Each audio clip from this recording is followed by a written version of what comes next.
Morning everybody, how we doing?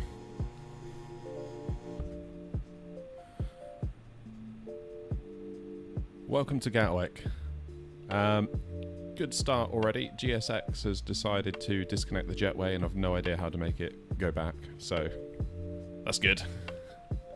But other than that, everything seems to be going according to plan this morning at least. That's the main thing. El Pepino, hello from France, hello to you. Hello from Exeter. Love Exeter Airport, very cool airport.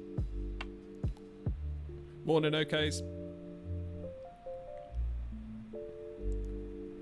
Simon's in as well. Look, everyone's in this morning. How are we all doing? Hope you're all good. Not entirely sure what GSX is up to. Not gonna lie, it's being a bit strange. It's decided to connect some stairs and then disconnect the jetway. So I don't know what to tell you, in all honesty. But there we go. There we go. Baggage seems to be doing absolutely nothing, which is... Oh, here they come.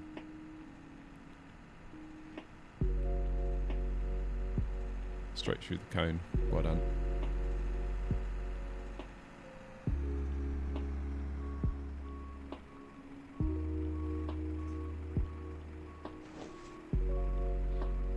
At least the baggage carts aren't going at like 1,000,000 miles an hour, the way they sort of whiz around the taxiways.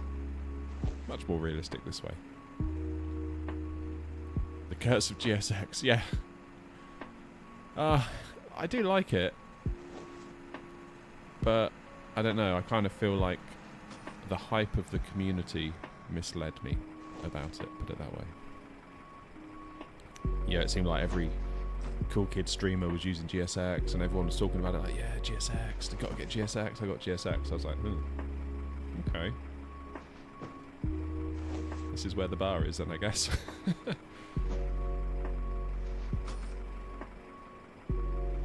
Oh no, you're re-downloading Flight Sim. I mean, that's going to be a minute, isn't it? Even if you got fast internet, that's going to be a minute.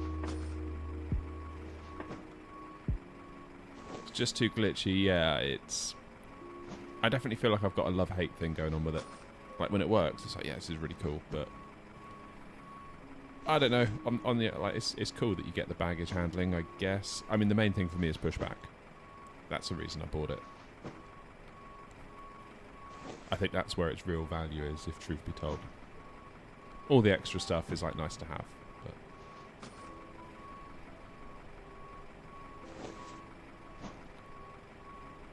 3 hours, yikes. I must admit it is a bit weird, like kind of add-on software for the sim. Like a lot of the developers, you go to their websites and it's like they came out of the mid-90s. And in some cases, so does the software, the way it looks. It's an interesting vibe. As long as it works, it works. It's when it doesn't work, it's when it gets a bit annoying. Morning, Sven.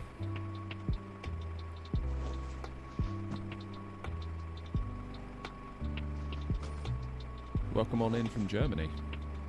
Very nice.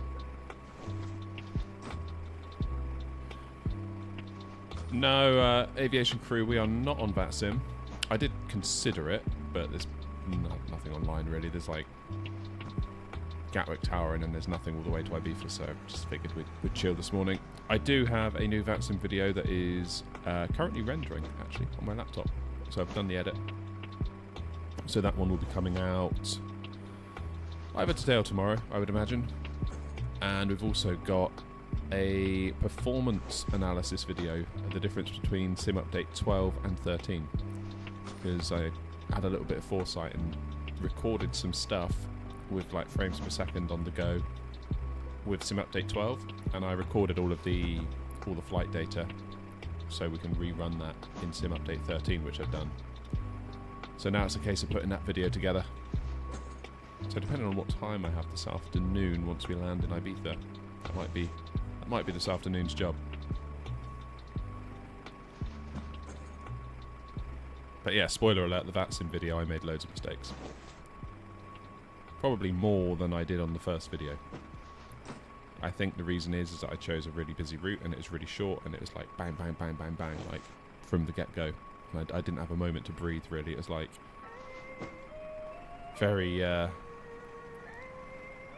very busy. Very, very busy. Morning, Carlos. Hello from Puerto Rico. Lovely. Right, shall we jump in and see what's going on?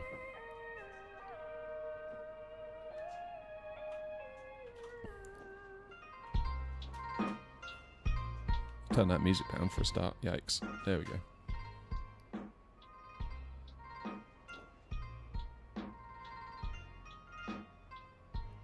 Yeah, 3 Jaeger bombs will be served on board today. Get us in the mood. Man, I can't remember the last time I had a Jaeger bomb. I never did like them. It's one of those things when you're out with your friends, just one of them would just shout, Jaeger bombs! And then before you know it, like 10 had been ordered at the bar and you get handed one. Man, what it was to be young. Alright, let's get the battery on.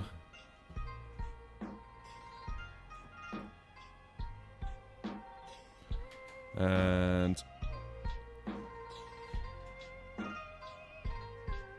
that music's still quite loud, isn't it? That's better. Or overlay app, it's Sim Toolkit Pro.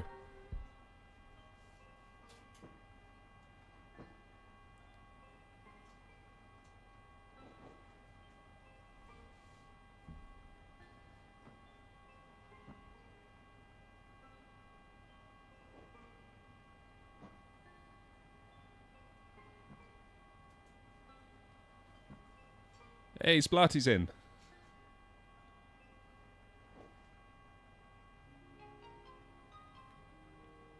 More classy than Jaeger. What do you recommend?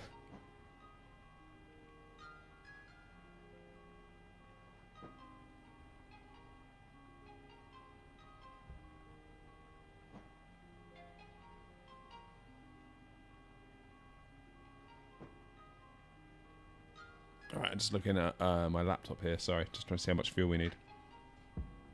5,480 kilograms. Where's my mouse? Here it is. Alright, FS actions, fuel. Doesn't seem like a lot of fuel to get us to Ibiza, but... Oh wait, I'm looking at the wrong number. 8998. That looks much better. Moe. I thought you were going to suggest like a nice IPA or something then for a moment.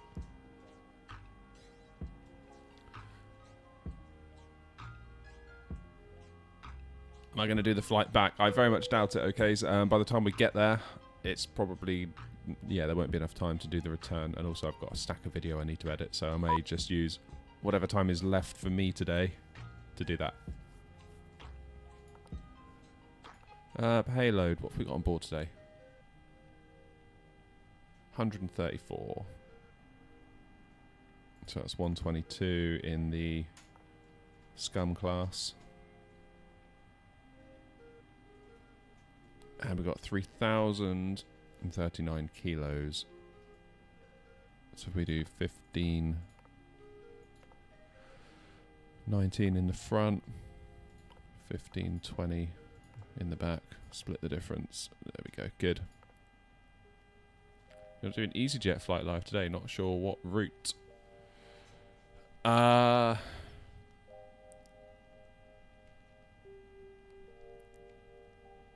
EasyJet fly to Innsbruck? You could do that, depending on how brave you're feeling.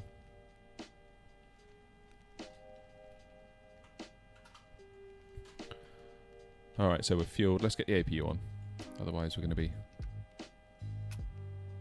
sat here.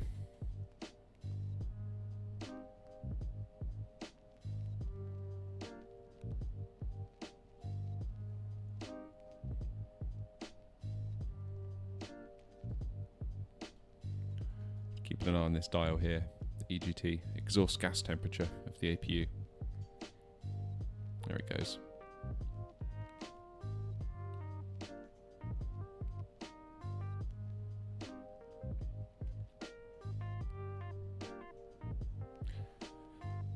Oh, no worries, Pilati. Nice of you to pop in. Take it easy.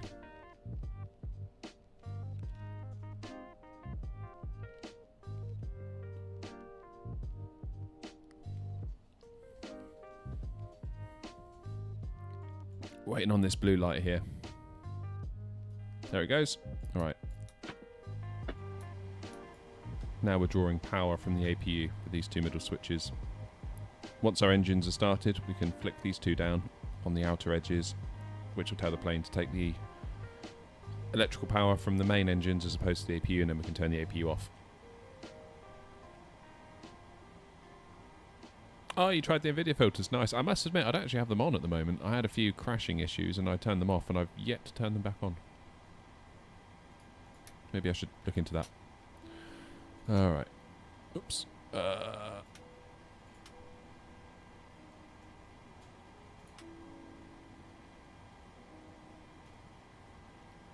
Let's get fuel pumps on. Have we got enough to centre? Yeah, we have got fuel in the centre tanks. That's good. Alright, let's get the navs on.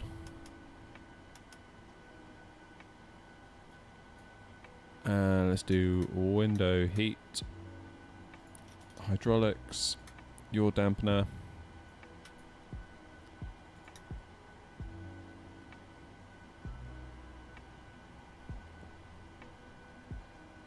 Put some AC on for the passengers. Right, that'll do us for the minute. Let's have a quick look here at weather. Local pressure 1018 at Gatwick.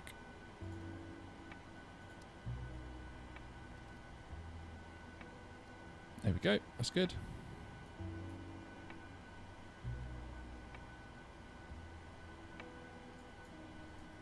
Okay, let's go into the FMC. Init ref, next page, copy one of the GPS things. See that it's in the scratch pad down there. Go back a page and then pop that in the IRS position. It tells the plane where it is.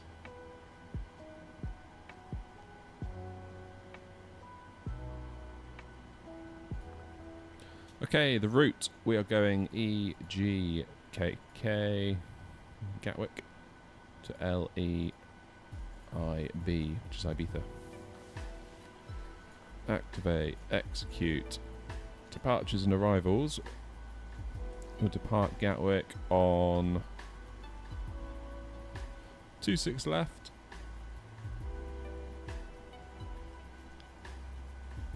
Using the Bogner 1 X-ray. There it is. Execute that.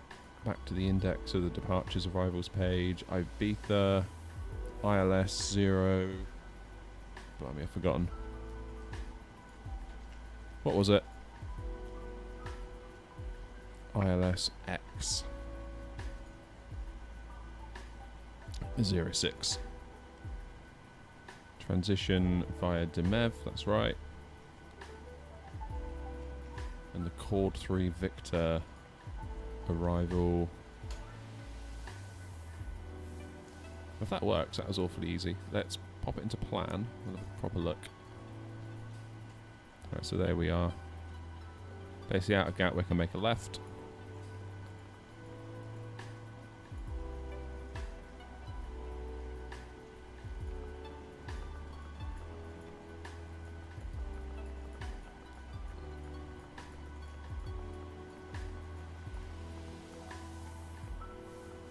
Here we go.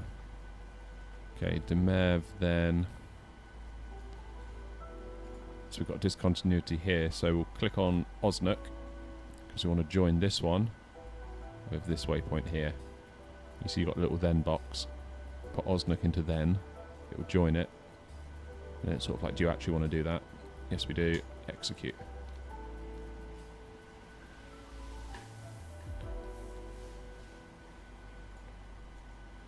Alright, per Finit request.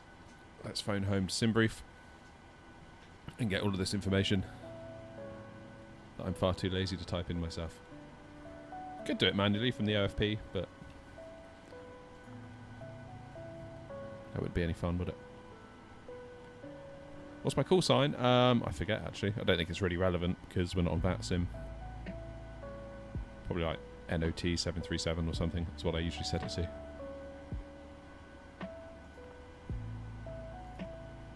Alright, N1 limits we'll leave alone. Flaps we'll do 5.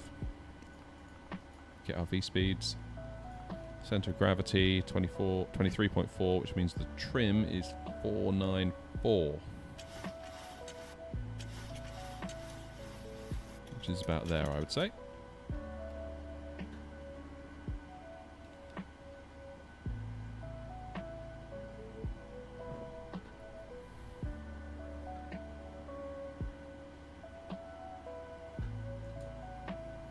Jolly good.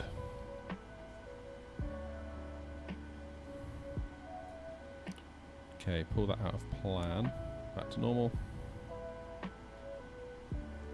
Not sure why my flaps went to full. I think I've got a control bound to like my escape key or something like that. Because whenever I go into settings, my flaps and my speed brakes always extend. I don't know why that is.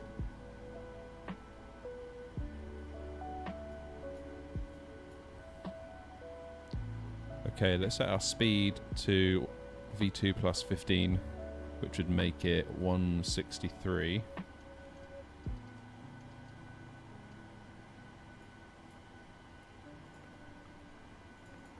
And of course we're coming out of Gatwick, so we are limited to 6,000. Pop that in the window. Always 6,000.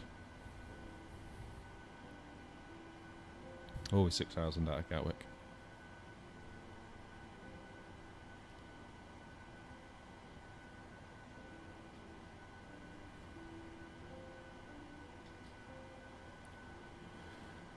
Right. What am I forgetting?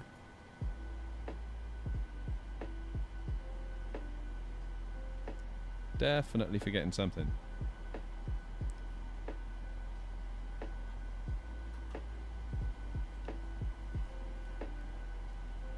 Get the APU bleed on.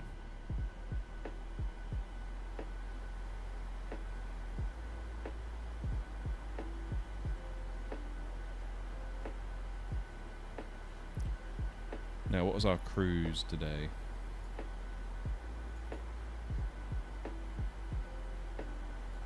$390. There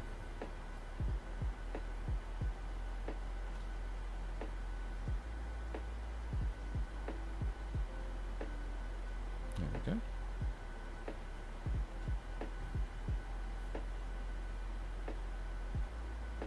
And luckily the Ibiza, given that it's next to the sea, is at ground level, which is very handy.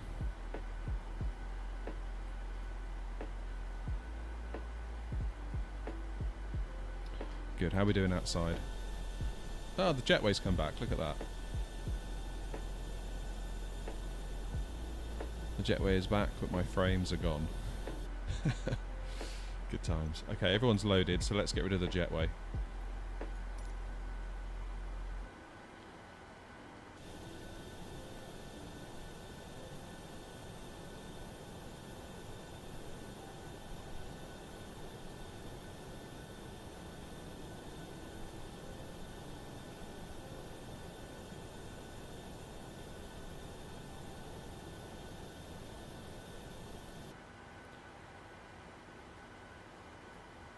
Okay, and let's shut the door.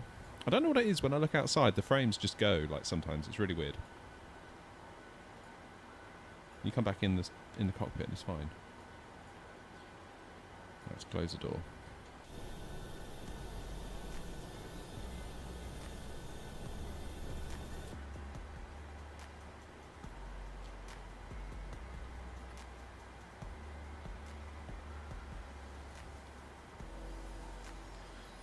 Okay, let's get the runway heading set in here, just in case. 258. Alright, let's get passengers belted up.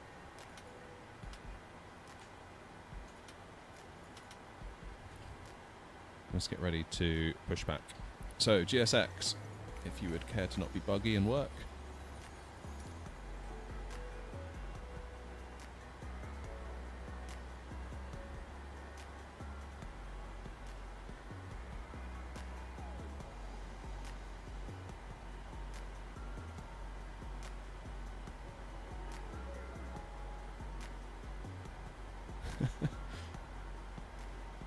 I jinxed it.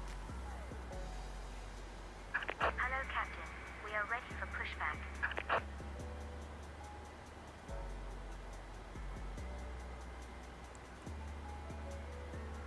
I would start in Gatwick if I were you, aviation crew, but that's just me.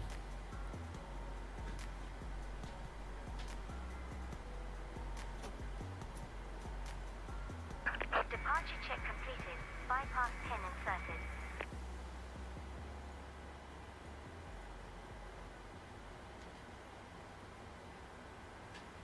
I don't know why, but I kind of think of Gatwick as like my spiritual home on Flight Sim, and I'd no idea why. It's not my local airport, but I seem to gravitate to Gatwick a lot.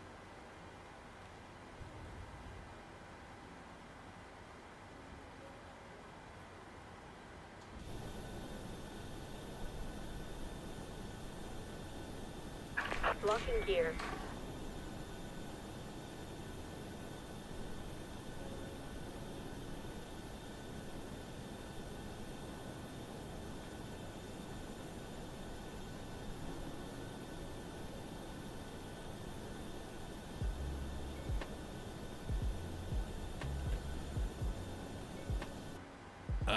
Okay, let's do nose left, tail right.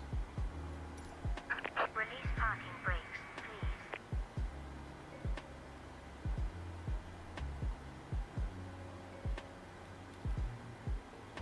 Release parking brakes, please. I'm trying. It's just that stupid bug where they won't go. Ah, there they go. Release parking brakes, please. Commencing push. All engines are clear.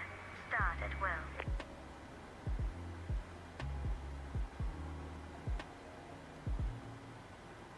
Alright, here we go.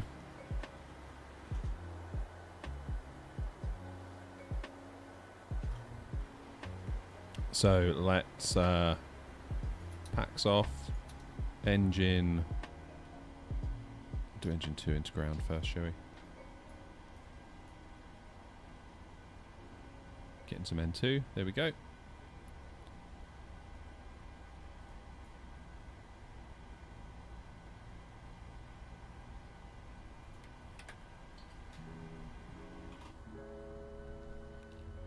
Let's see what this does. Hoping it's going to turn.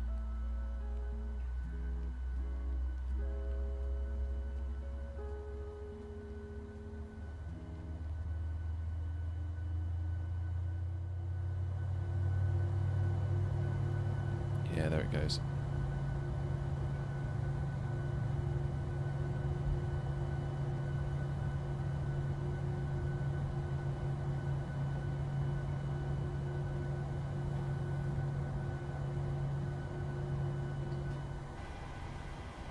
Okay, that's a good engine start on 2. Let's do 1.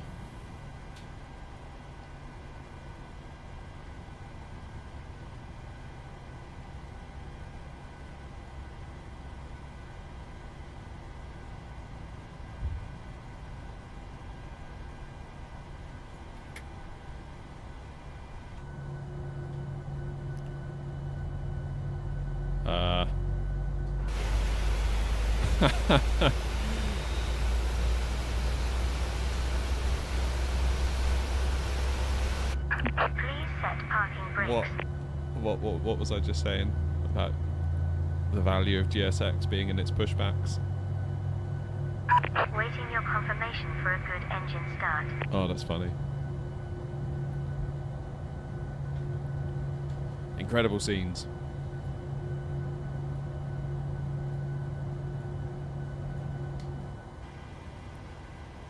Okay. Let's tell GSX that we're good. Cockpit to ground. We have a good engine start. You can disconnect.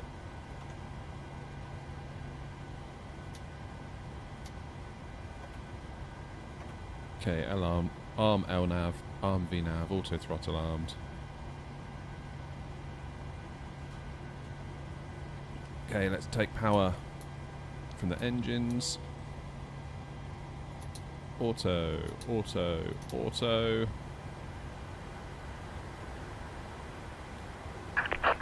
Taxi light on. APU bleed off. APU off.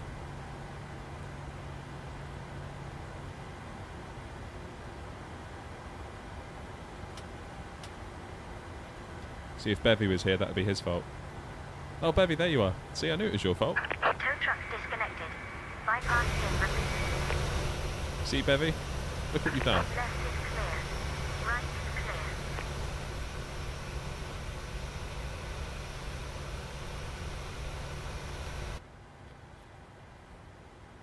Can't believe you do that, Bevy.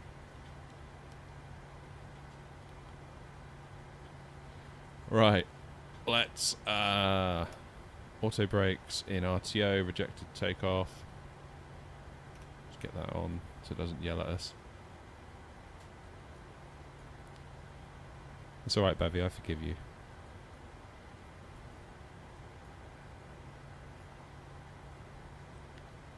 I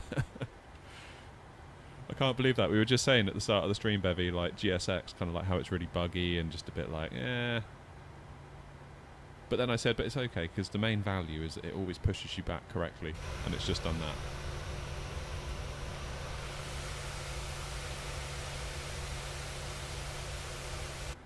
Incredible.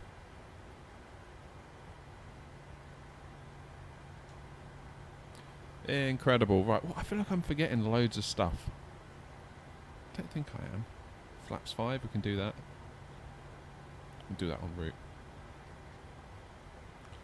Okay, so we're going 26 left, which is just over there, basically.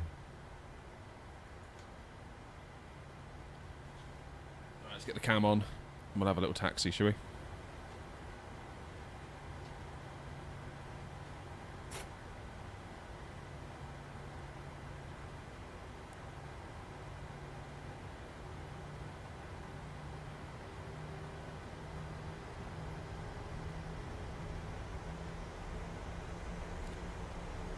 My brakes on.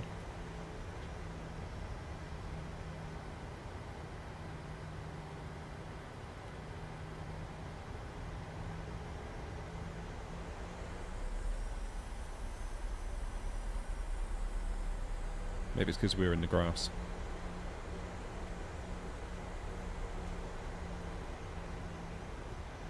It is the freeware Gatwick, yeah. I'll be honest, I thought it already had one baked in. Maybe I was wrong.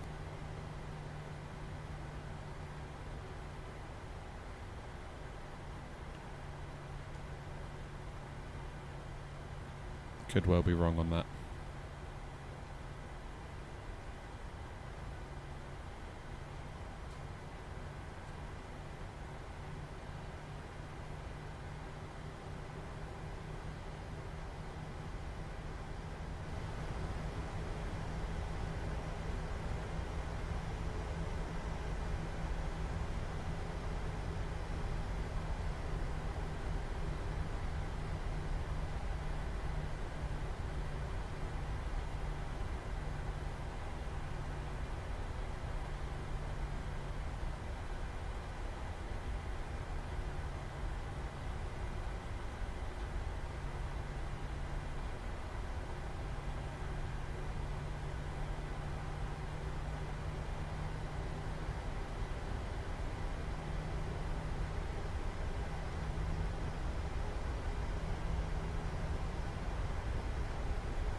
Oh, Nick, just in time.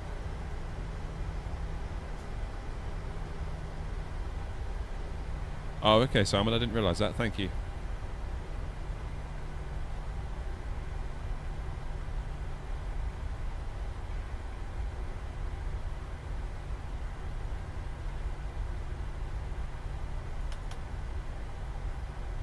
Engines into continuous.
Alright, flaps are set.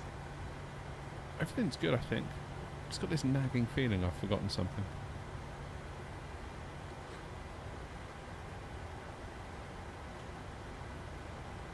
Everything looks good up there at least as well.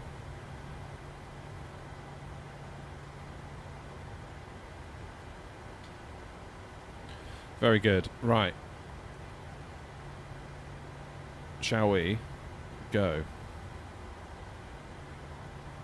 Yoke forward. If I click this button, I think.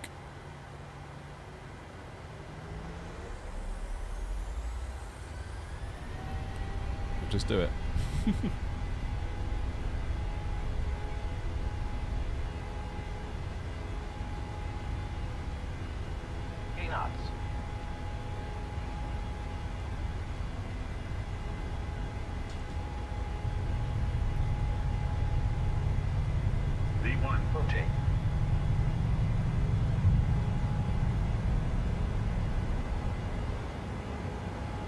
Positive rate of climb.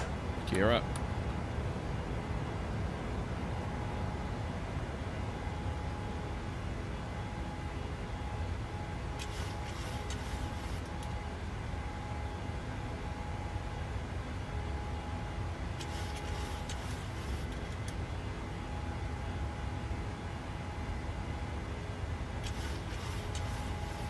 I always find the flight directors want us to climb really, really steeply.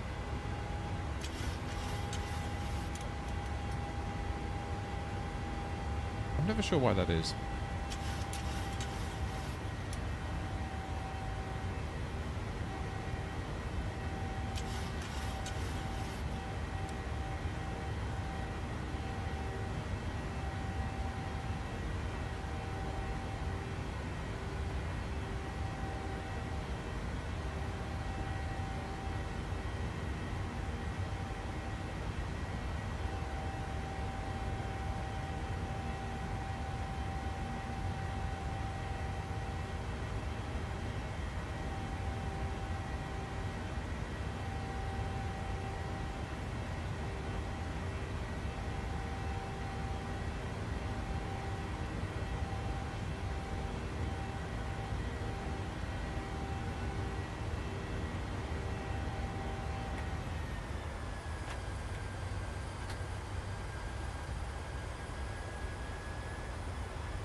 Alright, left turn coming up.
Alrighty, there we go.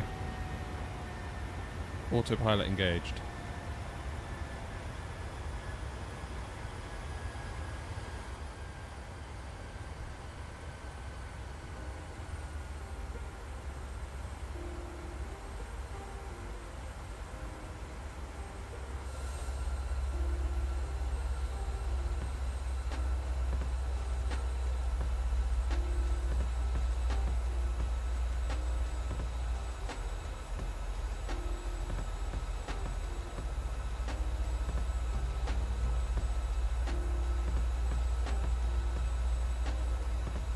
Nice to see my FPS doing so well.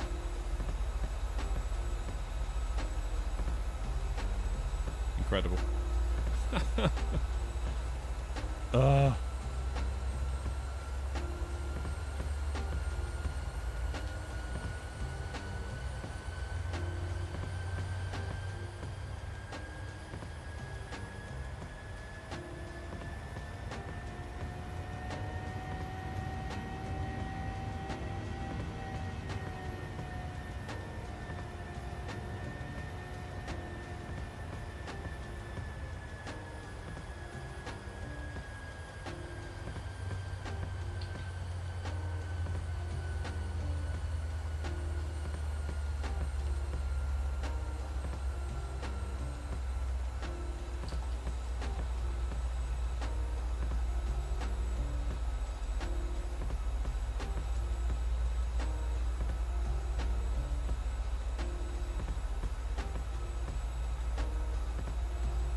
Alright, when are we out of here?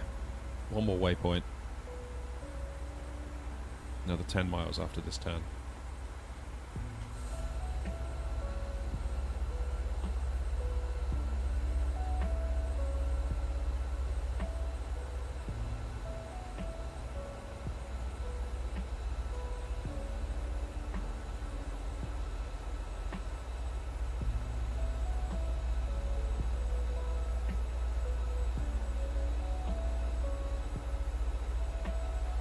I just realised that I had subscriber mode on only for the chat, so I've now opened that up. Sorry about that.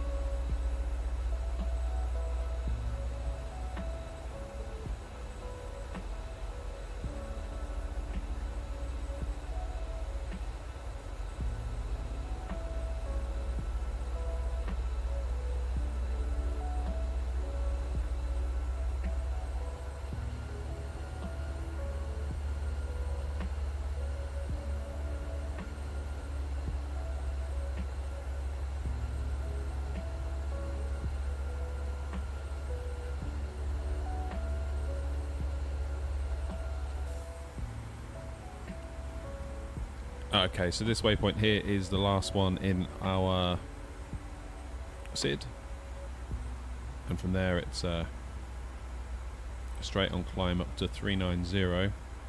So if I put that up here now,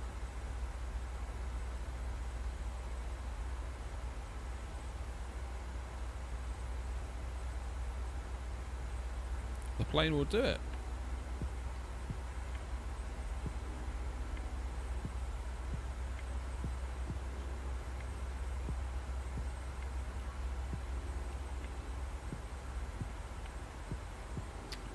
That's a good question. It's the same as my video, except at the moment I think I'm on level of detail for the terrain at 125 instead of 200.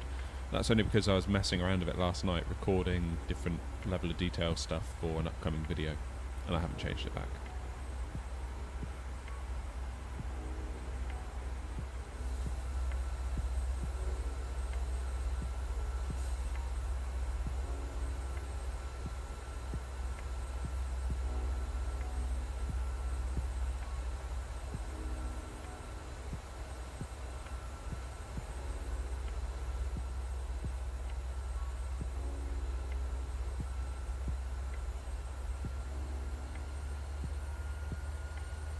There we go.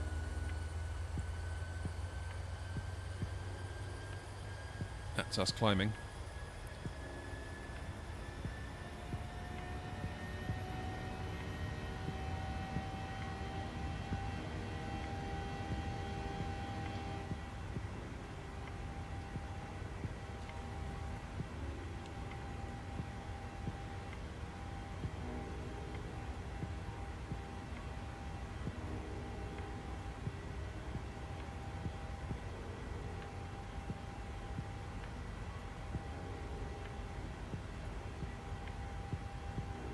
Yeah, transition at 18,000. As I thought. Just checking. Alright, let's get rejected takeoff on off, I should say. Engines back into normal.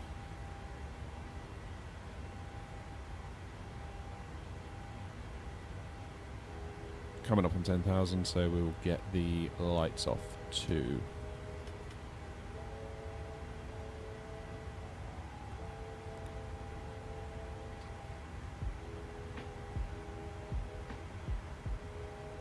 You don't have traffic on your PFD.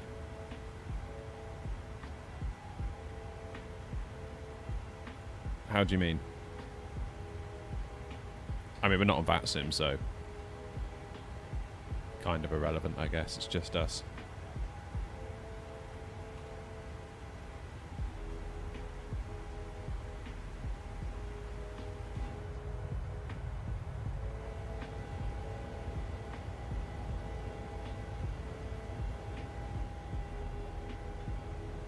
Hey, Nebula, how's it going?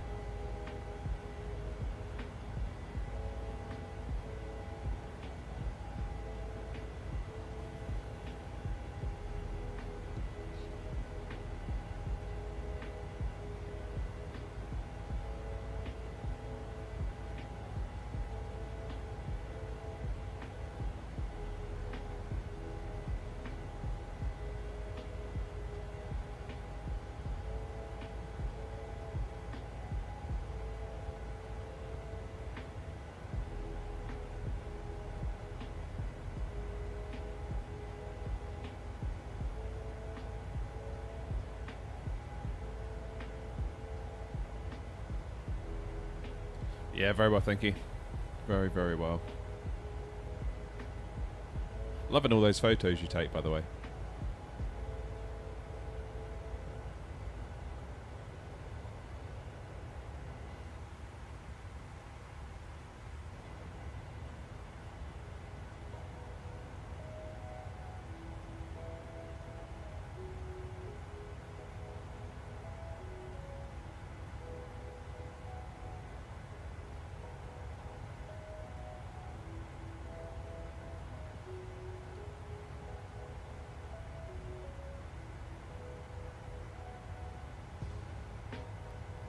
Got the stream on the TV. Excellent. I'll text my parents. Guys, I'm on the telly.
Hey Louise, how you doing?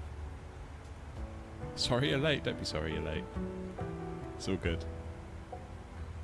Attendance is not mandatory.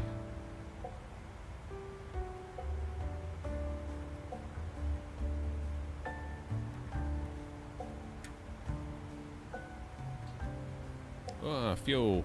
There we go. Centre tanks have run dry. And I forgot transition. Damn it. Always forget transition. Just start looking out the window and get like, oh, look at the view.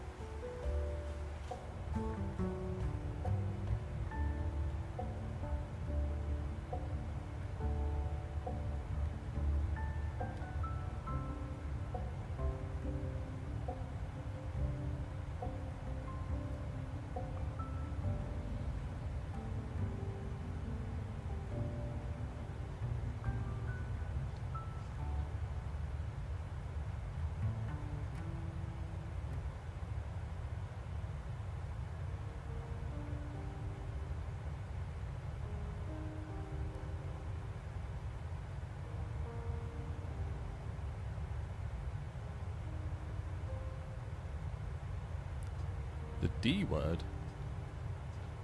What are you talking about, Bevy?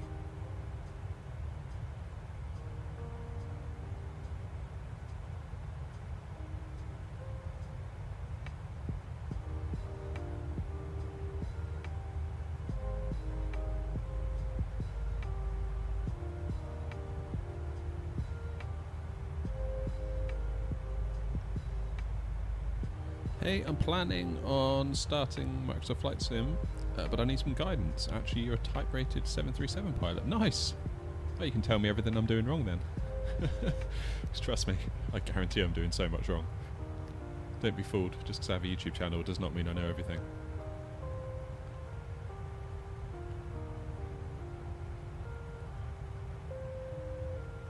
I said, damn it, oh, okay.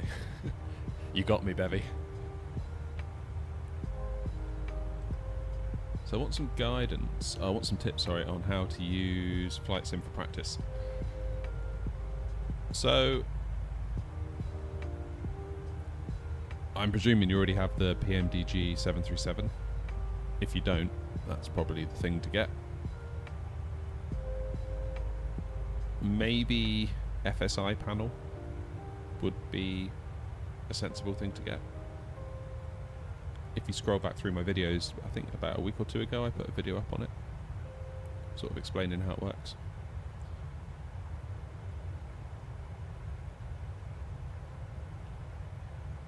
Got a 1070. You might get away with it on a 1070 if you crank it down a bit. I mean, I've got a 3070, so let me show you. Go to debug up here. So I've turned on developer mode in the options menu, which gives you access to all this stuff. So go debug, display FPS.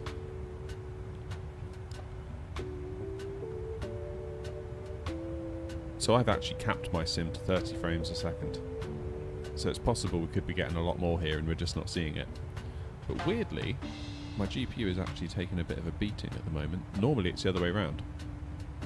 Normally my CPU here is just like green, doing nothing. And my main thread on my CPU is what is getting hit the most. So more often than not, even though you need a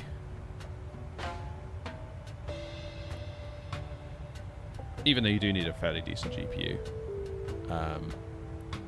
I've come to realise that actually it's the CPU in this game that actually is probably where you're going to see the majority of your uplift. So if I were to, say, for example, upgrade my graphics card, I might see a little bit more, but not much.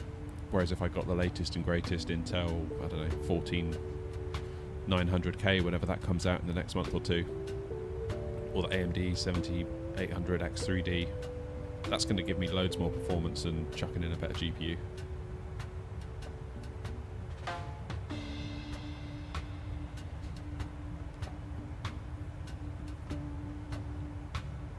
I'm not sure what you mean when you say set up the simulator. Do I have any tutorial videos on how to set it up?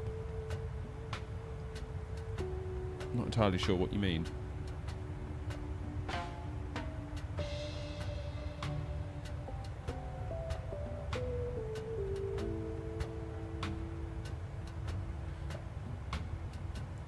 It feels like FSI panel might be what you need, which is a third-party add-on made by a real pilot.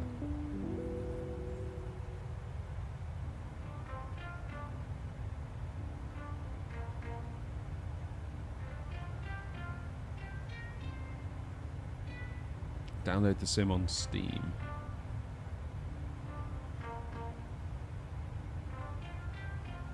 So you've got two options. You can either download it on Steam and just pay for the game, or you can go on to Game Pass, which is a Microsoft subscription, and pay, I think it's like £8, depending on your region, it's about £8 a month here in the UK, which is where you pay your £8 and then you can download and play loads of games that they have on offer, one of which being Flight Sim. So if the price tag on Steam seems a bit steep, then if you just want it for maybe two or 3 months, then you could go down that route of Game Pass. It might work out cheaper for you. Welcome to France, thank you very much. Steam does have it, Louisa, that's what I'm running it on. So I used to be on Game Pass, paying £8 a month, and I kind of convinced myself that I was getting a really good deal because I was playing loads of other games and stuff, so I was getting my £8 worth. Turns out I really wasn't.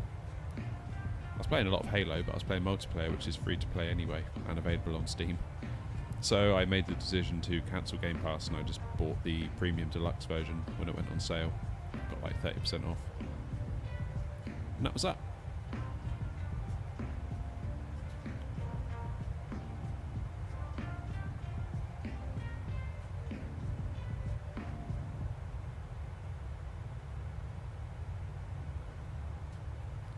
Morning, Colin.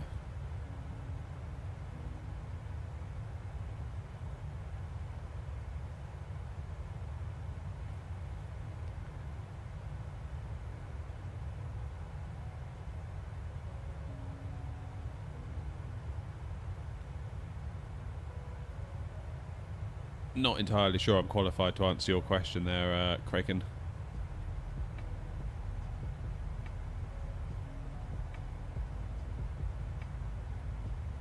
I've never done that in the sim, put it that way, so I don't know if it's possible or not.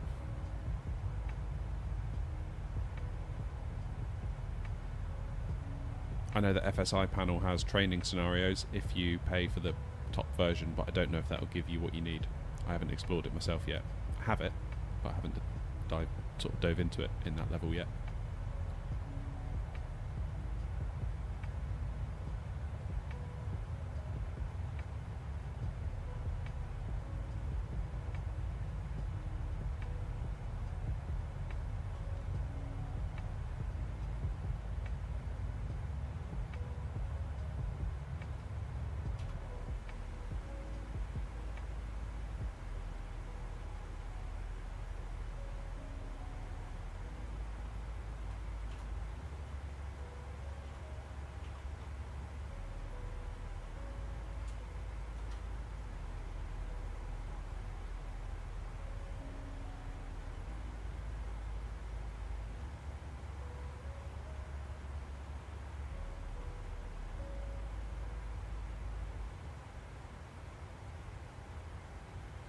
I would say you need to probably reassess what is acceptable for frames per second in Flight Sim, because to consistently get above 60 is a tall order.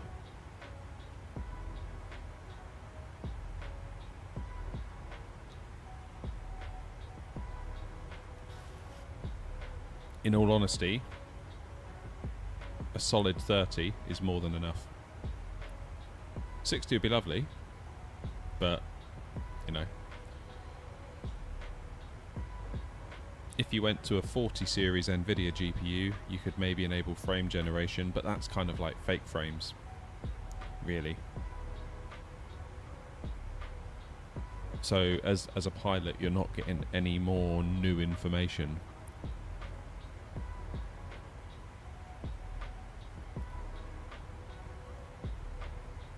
Well, what you can do, El Bapino, with the 40 series is you can run TAA and then turn on the DLSS frame generation, but it won't actually upscale the image. So you'll avoid that blurriness, but you'll get the frame generation with TAA. So yeah, it could take your frame rate from like 40 to 60 or 70 or whatever. But you're not getting any more visual information out of the sim because the extra frames are kind of fake frames that it's stuffing in the middle of the actual frames. So if anything, the information you're getting from the frames you're receiving later because it's inserting all of these fake frames that make it appear smoother, but you're not getting any more visual information out of it.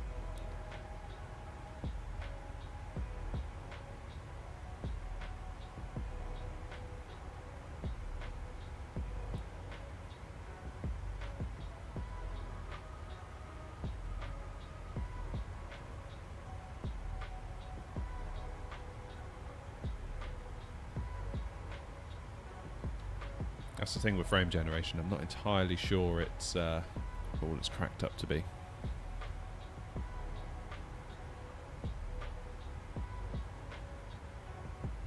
Is the Logitech Satec a yoke decent? No idea, never tried it. I have the Boeing yoke.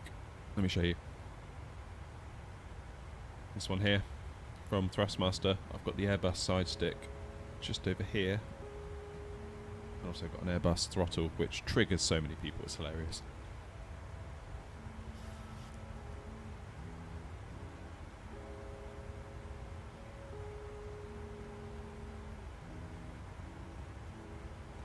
Yeah, so many people, as soon as they see the Boeing yoke and the Airbus throttle, they comment, they're like, oh, what are you doing? You can't do that.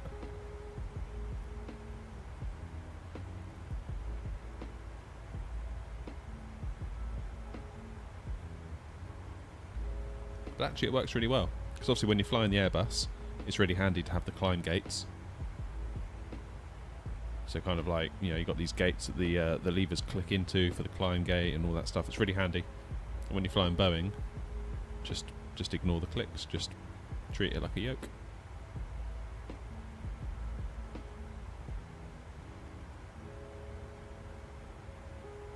Cheers, Louise.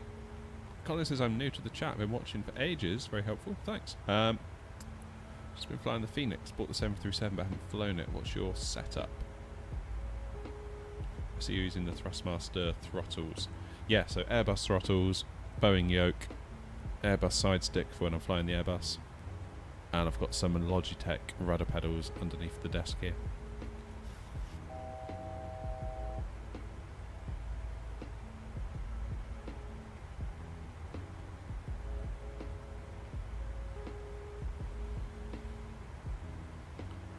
This is a real-time flight. It's not based on any particular real-world routes. I tend not to obsess over that. I know some people do. I know, like, I've had people in chat before saying you can't fly this route. So I was in the Airbus A320neo by fly-by-wire, and someone said to me, oh, you shouldn't be flying this route because it's not actually flown by the A320neo, it's flown by the A320ceo, which has got, you know, it's the older engine version. And it's like, dude, just chill out, it's a sim. Like, oh my goodness.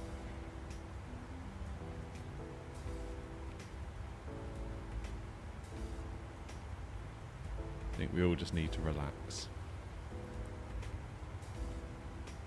In a way, sort of going down the whole I am my own airline thing, like this, it actually frees you from a lot of that nonsense.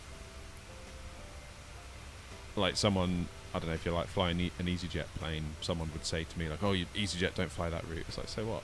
Like, it's a sim.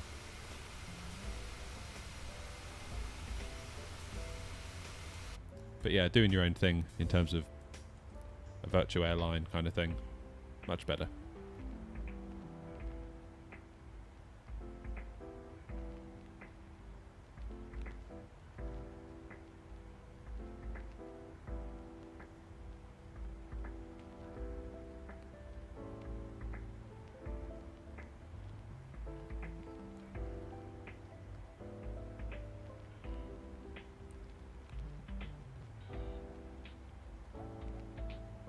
PM role? What's the PM role?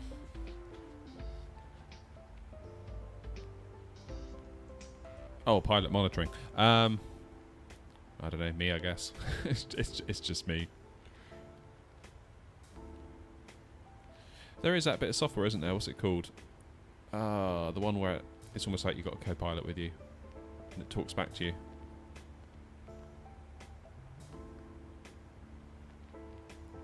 Apparently, Bevy, the thing to do is to fly a Ryanair flight in America.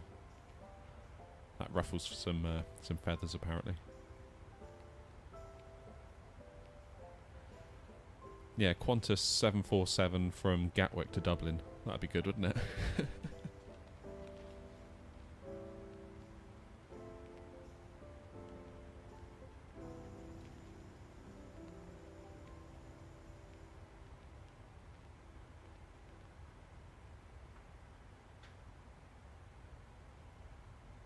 Flight Sim First Officer. Thank you, Simon. That's what I was thinking of.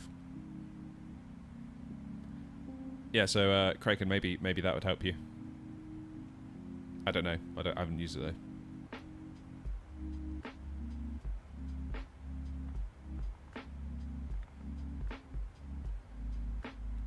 But yeah, like who does those things? Well, I guess me, but probably I'm either not doing it or doing it wrong. Like I say, I'm not type rated. I'm not a real pilot. Just an enthusiastic individual. That's all.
Obviously, Bevy. Obviously.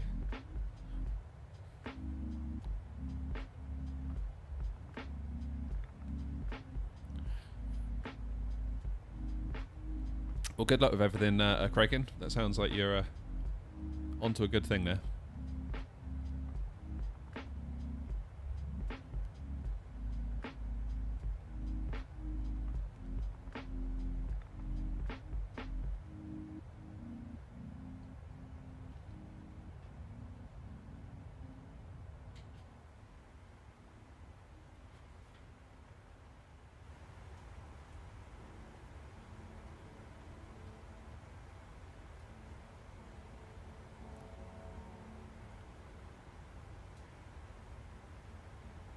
Wow, that's a fair old wind, isn't it? Look at that. 90 knots.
Everyone left. It looks like people are still here, baby.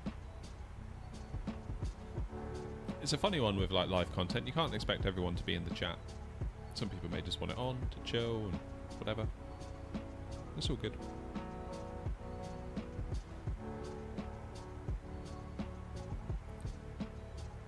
They're looking very nice, aren't they, the clouds?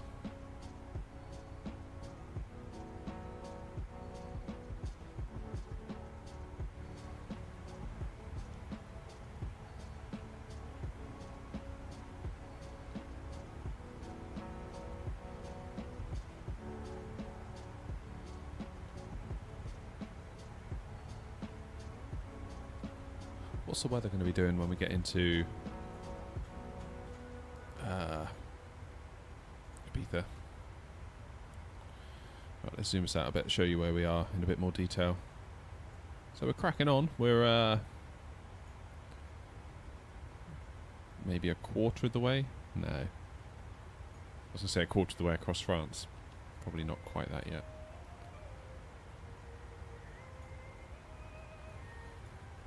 So this is the route into Ibiza. So actually we kind of go over Palma, don't we? Just. And we make our way over, across the island. Should get some good views going across the island, that'd be cool. Then we come on in, into land. Runway 06.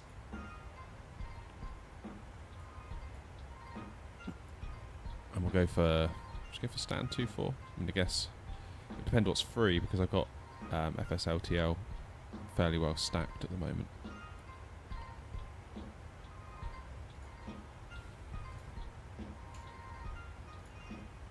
What's the weather doing? 090 at 7 knots. So nothing too much to worry about at the moment.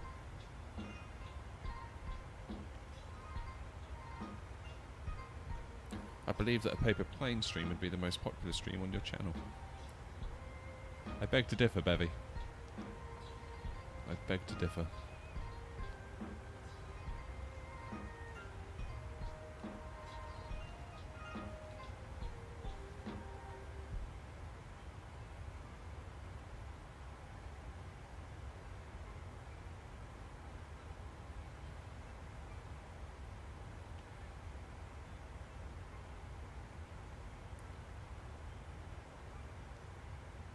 Nice, Colin. That is an amazing build.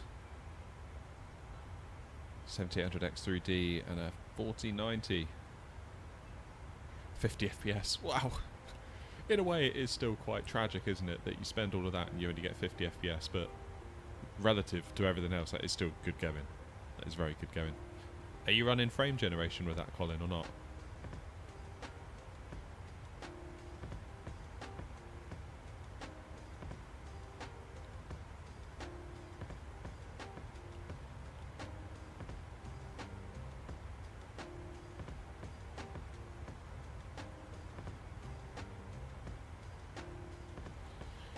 Yeah, it's a constant battle for me, Simon.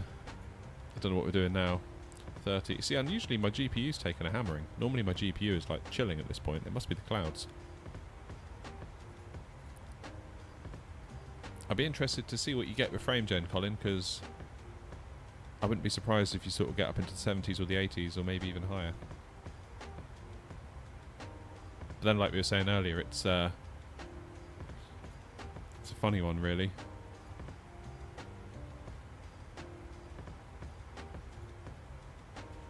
If you imagine, I'm going to do an amazing drawing for you all. If you imagine frame number 1, this is frame number 1, yeah? Let's say we've got a stick man who has one arm up in the air. That's frame number 1. Frame number 2 that the game engine renders.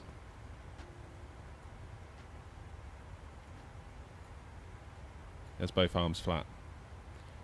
Frame generation would look at frame number 1, frame number 2, and then draw another one on its own without the game engine having to do a thing, and try and work out the difference. So it would maybe be something like that.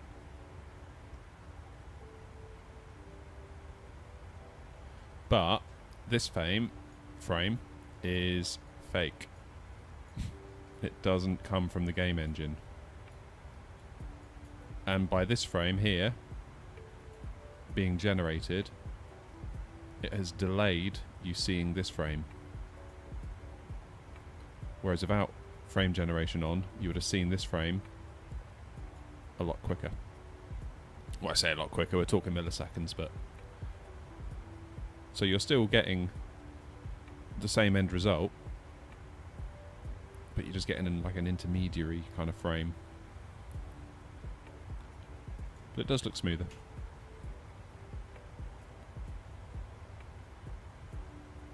Cheers, Bevy. See you later.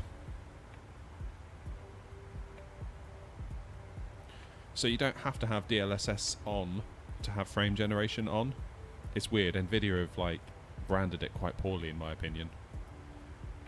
So DLSS, as in the image upscaling, is separate from frame generation.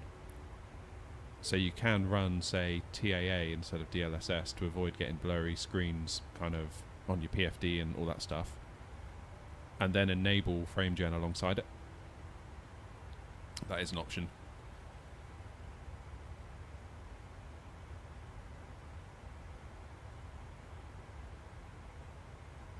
Jaleese, good morning. Nice to see you.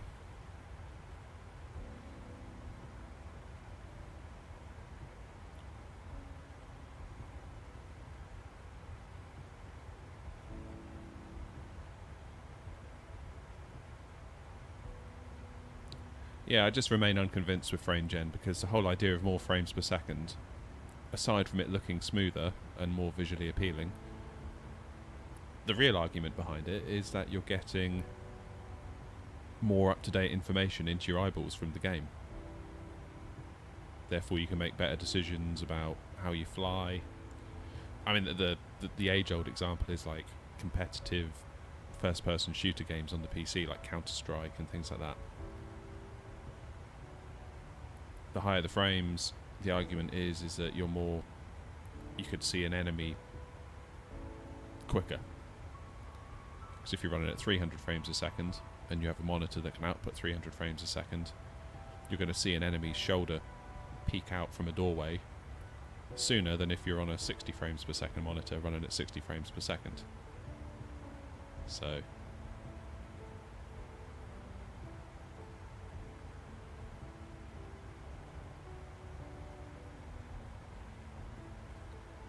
there is a competitive advantage to it.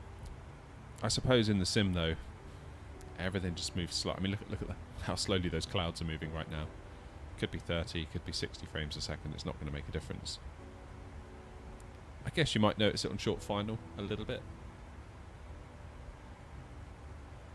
Got an i9 and a 3050.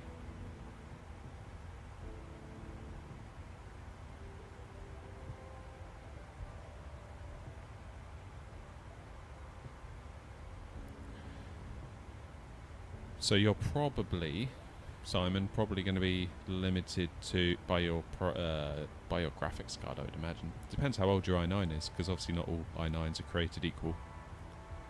One from 5 years ago is going to be very different to one from the current gen. But yeah, right now it looks like the GPU is my limiting factor, probably because of the number of clouds today, I would guess. We'll keep an eye on that when we get over Spain, and presumably the clouds will disappear. Wouldn't shock me if we go back to being limited by my processor. How you doing, Frug? You okay? About a year old. So is that like a 13900K? Do you know like the model number? Or was it 12900K? So I mean, really, that is like 13th gen. Okay, so you've probably got a 13900K. That is a really nice CPU. Like really nice, underlined, bold, really nice CPU. So I would imagine the majority of the time you're limited by your GPU.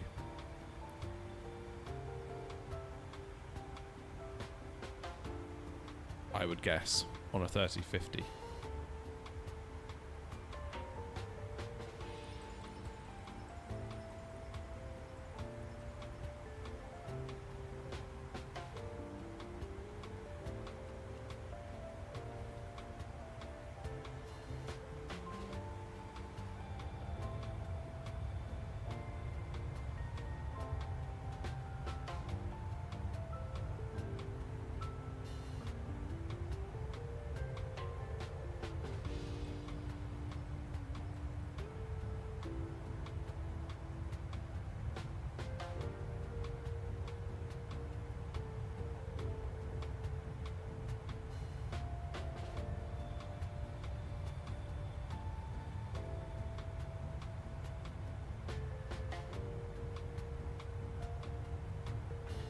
RTX 340. Not heard of that one, Farouk, I'm not going to lie.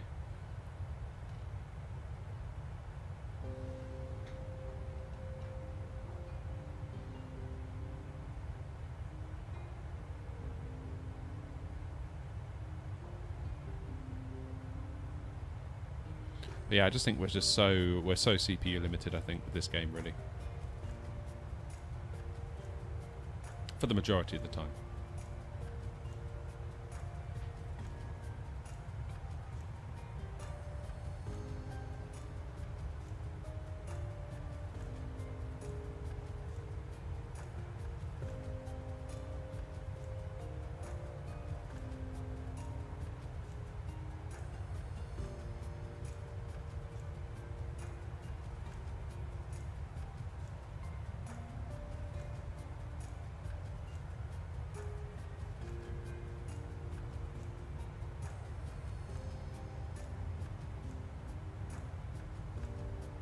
You mean a 3050, Farouk, or a 350?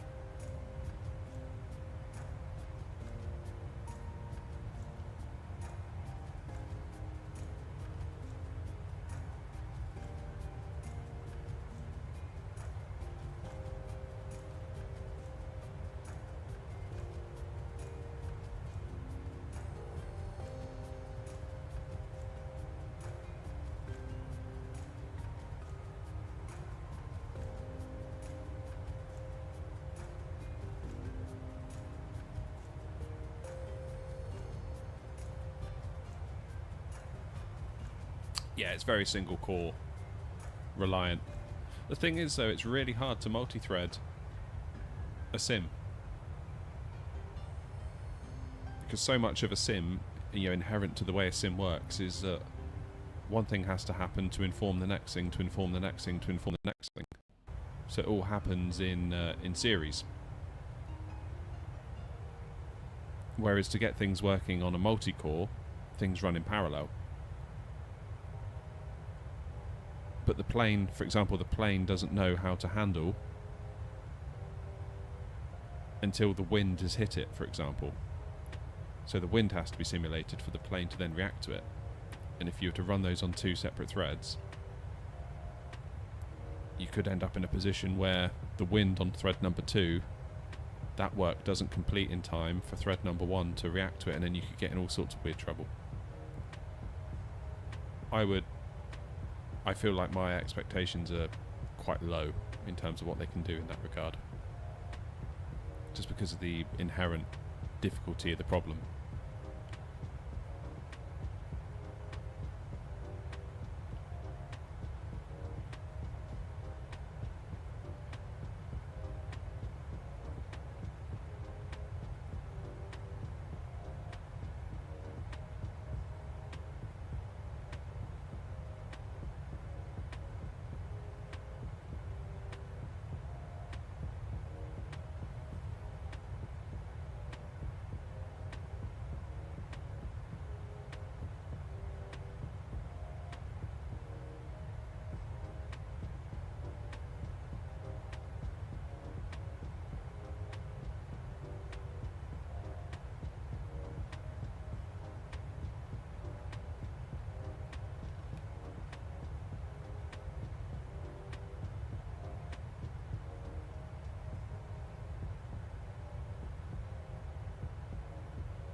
Yeah, I think I'll wait and see what happens with Intel in the next month or two, because 14th gen should be out, but reading into it, it seems like it's a very light refresh of the 13th gen, so I think probably the majority of the performance uplift will be in multi-core performance, because I think they're going to put in more efficiency cores, which won't help us in the sim at all.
All right, folks, I'll be back in a moment.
Okay, we're back. How are we looking?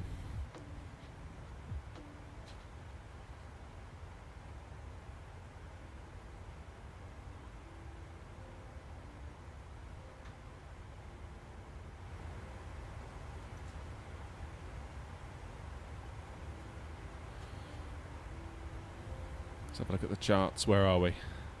We're getting there, aren't we? Definitely getting there. We're a little over halfway to Barcelona.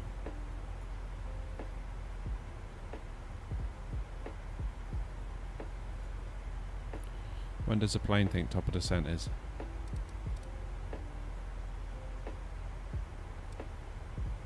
Yeah. Just before Palma is our top of descent.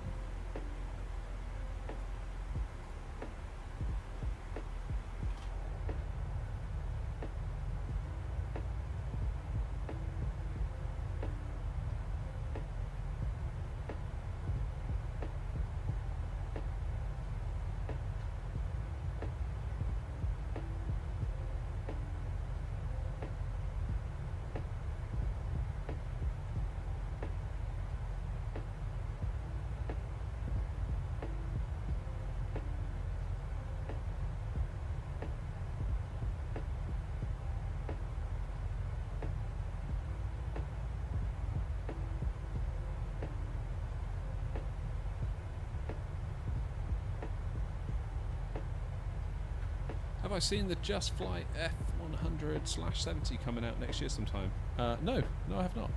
I'll Google that now. Thank you.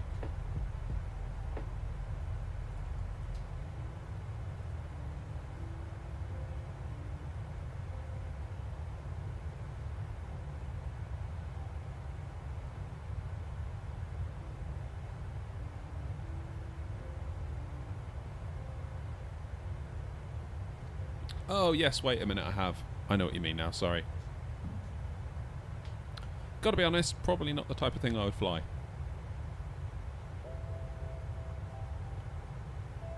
I tend to enjoy the 737, A320, that kind of thing.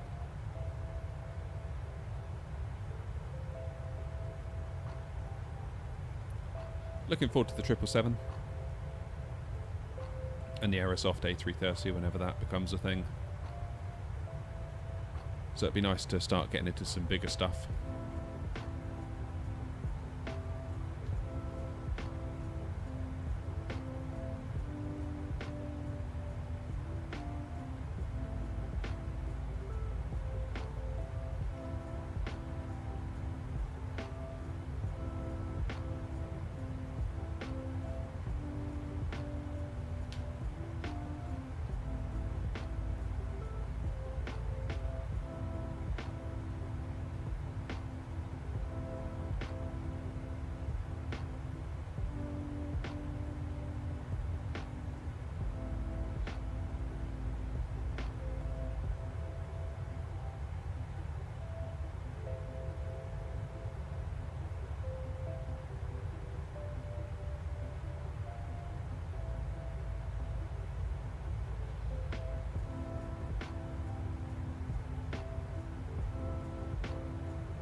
Felix, how you doing?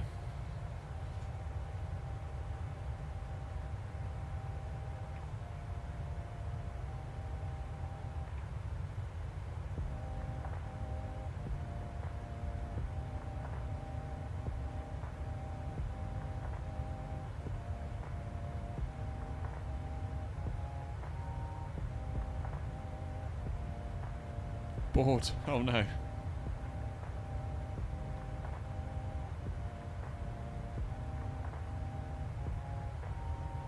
Yeah, good. Good.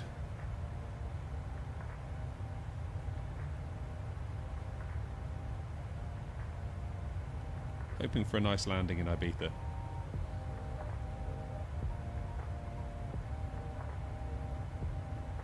I've actually just managed to break part of my desk. It's a bit annoying. I have to fix that afterwards. Part of the edging strips come away. I think because I whacked into it. I have to get some like double-sided tape in there or something.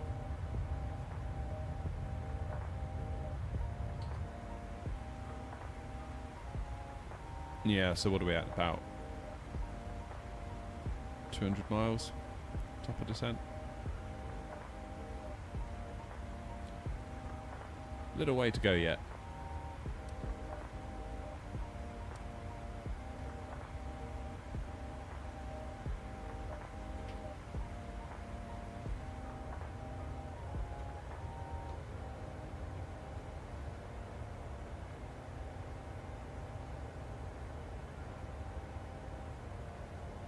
Got 10 gig to use in the next 3 days. Yeah, that ought to do it. I mean, YouTube's pretty good though, isn't it, for optimizing data?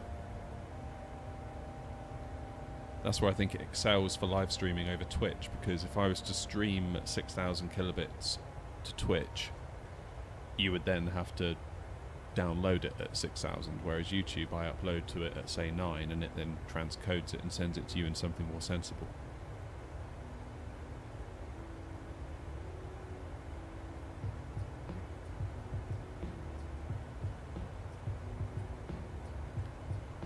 Should have another VATSIM video out for you shortly, Felix.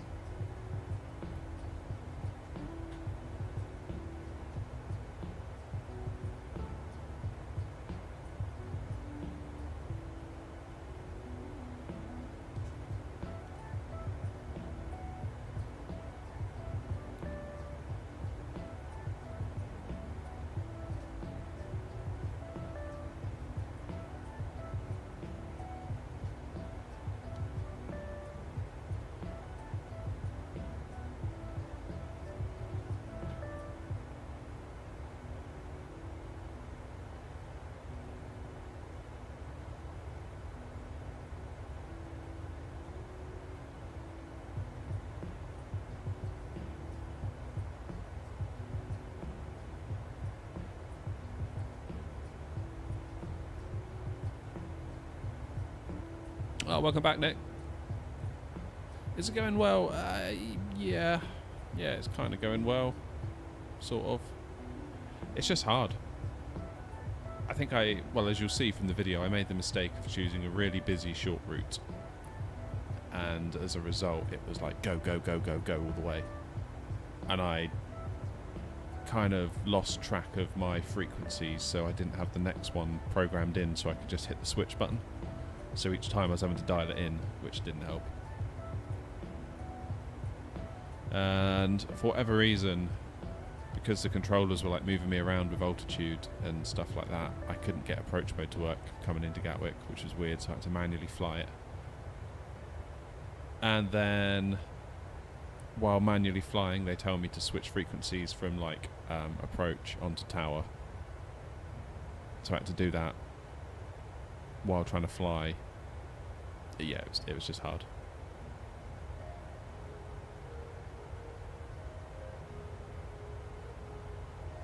Much to learn.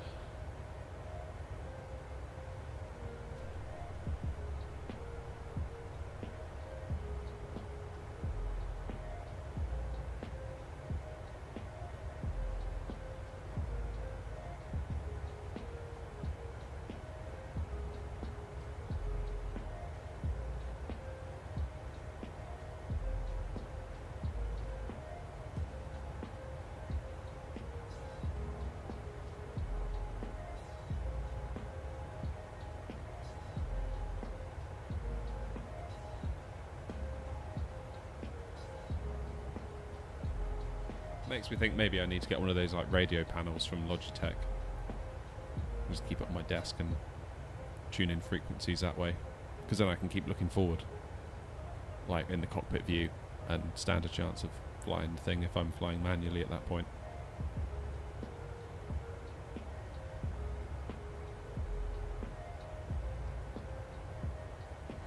What aircraft are we going to buy next? Depends what comes out next, Nick, really. If PMDG do something with the 777, probably that. If Aerosoft come out with something with the A330, probably that.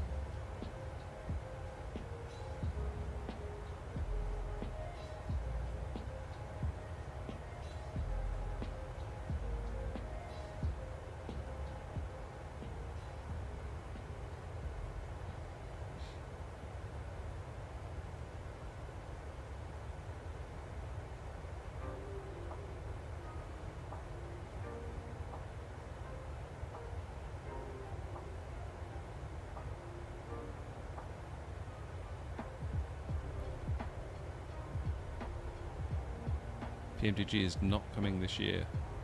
Oh, really? I thought maybe it might. Hi, pilot. However I'm supposed to say that.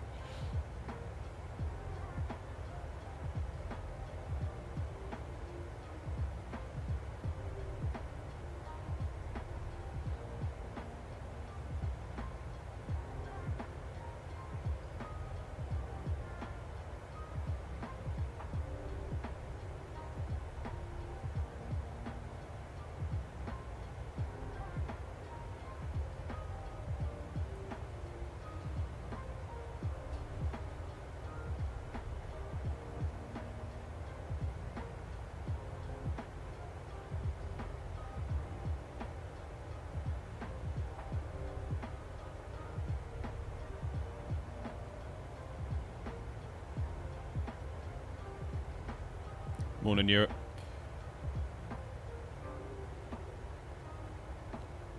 You doing that IRL?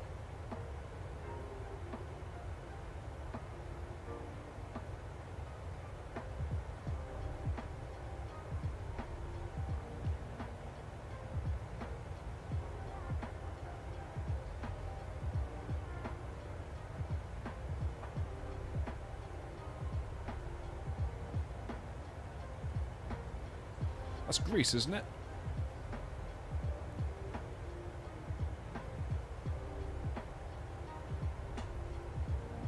Oh, nice. Well, have a great trip. That sounds incredible. What's the flight time over there? Like 3 and a bit?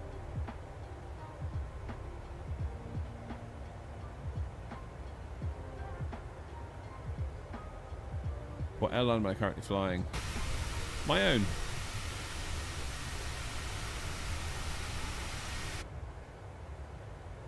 Greek islands, sweet, yeah.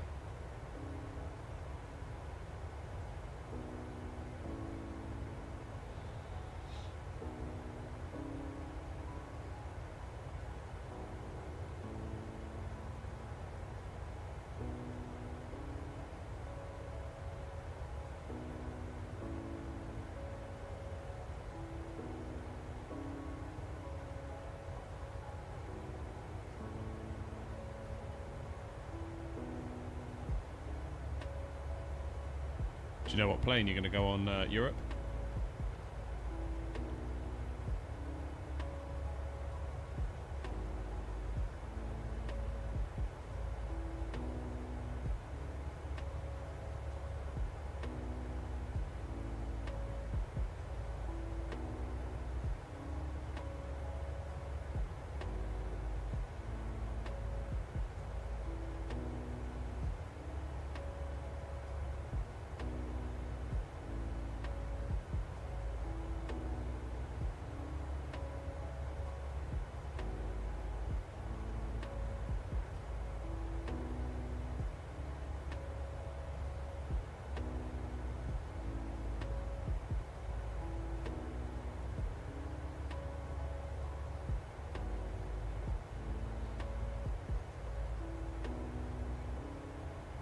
It's on the 737 MAX. Oh, that'll be okay. I mean, if anything, surely that's got to be one of the safest ways to fly at the moment because of the scrutiny the aircraft's been put through. Am I going to become a real airline pilot in the future? No, I shouldn't have thought so. A, I probably couldn't afford the training. And B, I'm not sure I'd actually want that as my job. pretty unsociable hours.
Isn't it like 120 grand or something though, Europe, to actually do it?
Nice, Europe.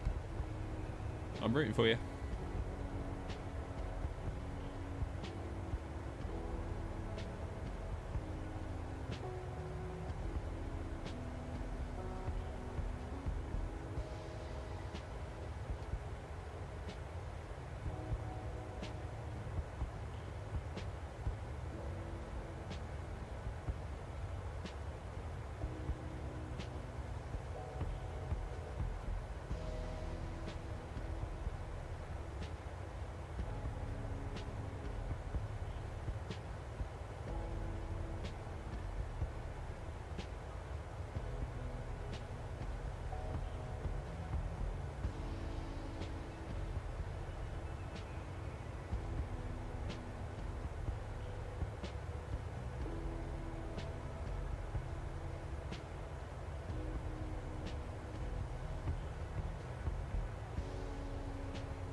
What planes have I flown in real life?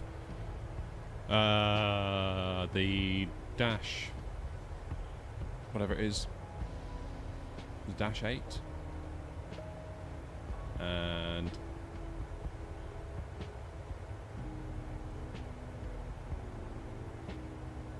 (737) 800, A320, 747, 767. And an A330, I think.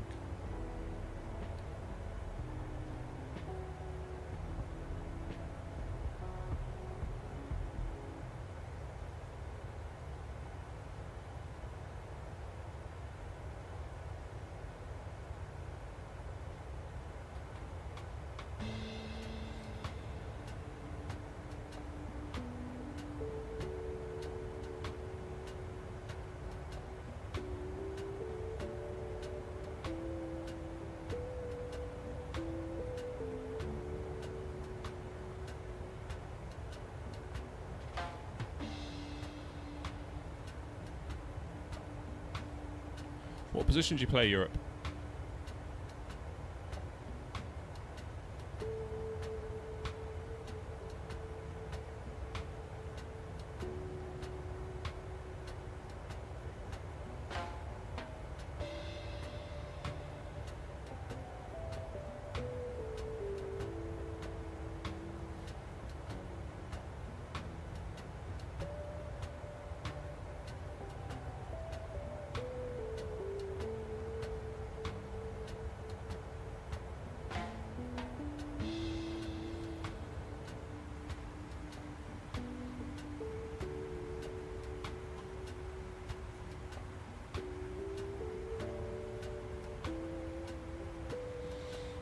It's quite complex to make your own livery. It's not something I can easily explain, and it depends really on a lot of things. Whether you use a Photoshop file or Blender to do 3D painting, you've got to export it all.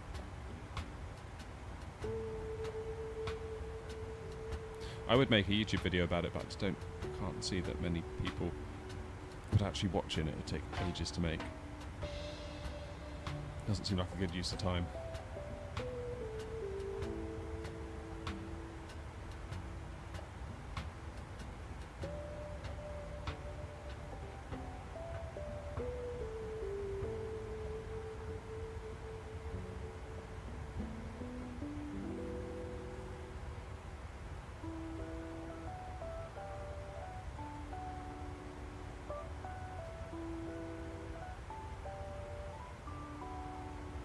Play right wing.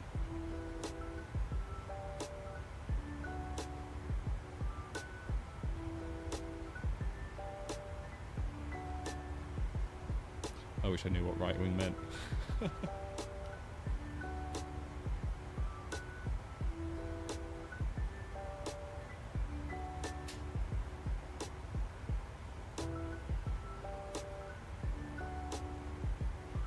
So this will be Barcelona coming up.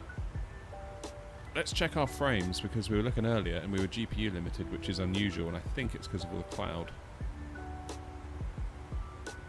Still GPU limited, that's odd. Maybe that's a Sim Update 13 thing.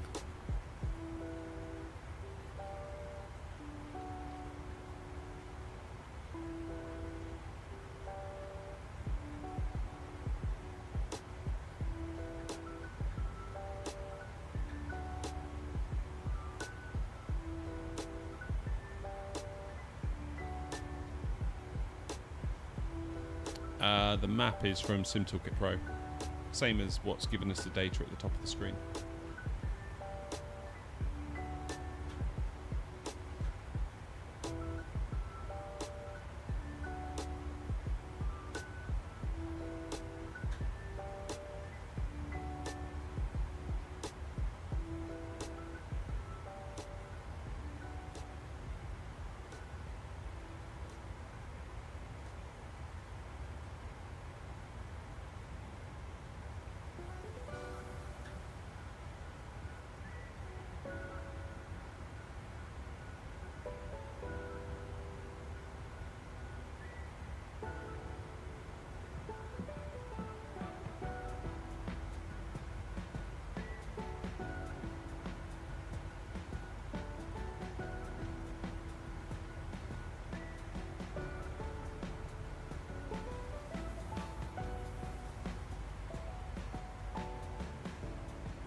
Yeah, it's free. Yeah.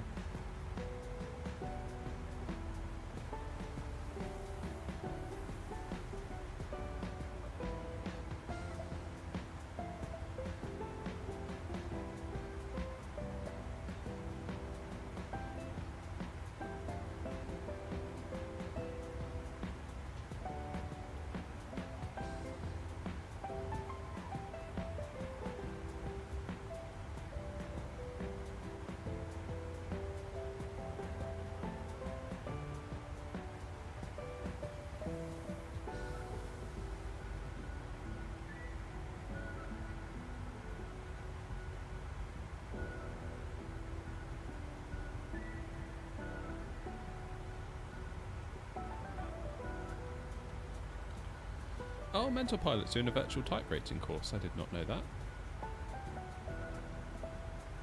How much does MSFS cost? It depends. You can get it through Game Pass just by paying a monthly subscription to that. Or you can buy it outright.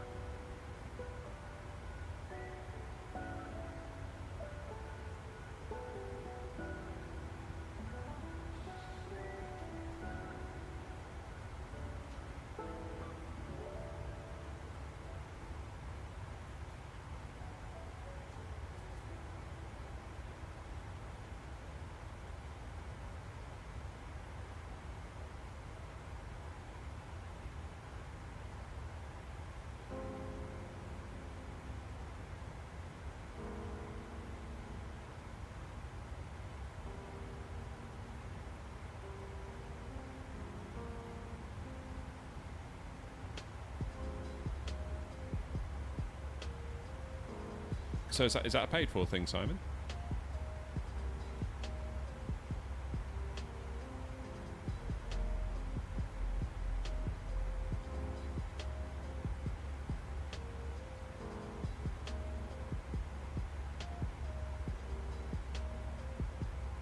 Cheers, Europe. Take it easy.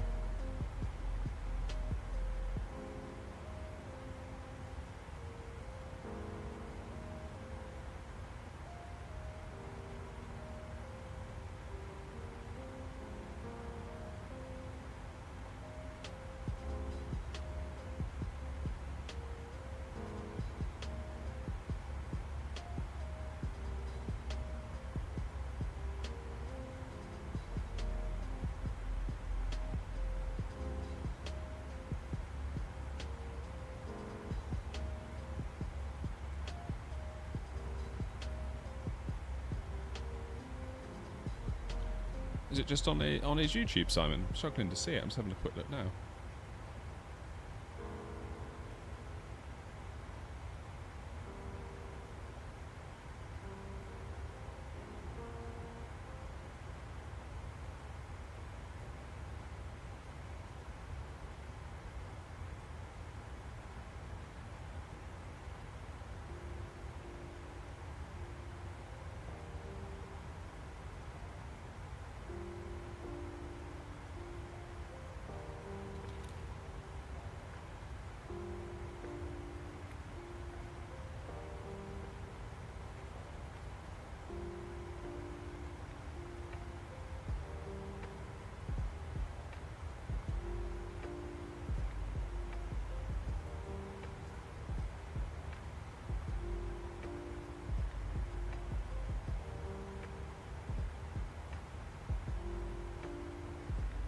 Oh, I've got it. It's on a different channel. He's got two, isn't he? I forgot that.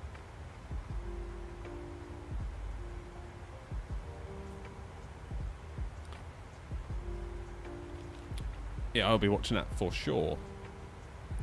I kind of feel like I know enough to do it, but I'm probably doing so much wrong, so it'd be nice to actually know for sure. If that makes sense. I kind of feel like I'm in this weird position where I put a lot of content out there and I share my journey, and I get a lot of people that try and correct me a lot of the time, and I'm never actually sure if they know what they're talking about, as is often the way on the internet. you know people will swear blind they know what they're talking about, and then turns out they don't. So I never know who to believe and who not to believe. But if you've gone to a source like Mental Pilot, it's like, well, that is the answer.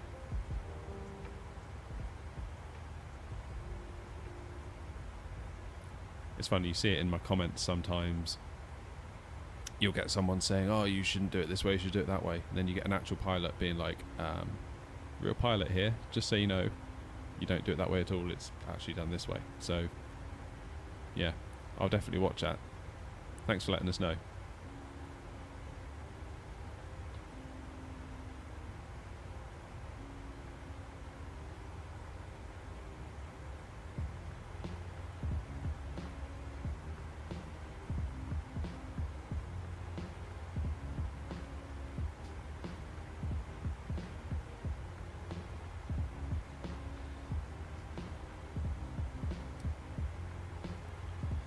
Right, about 80 miles out until top of descent.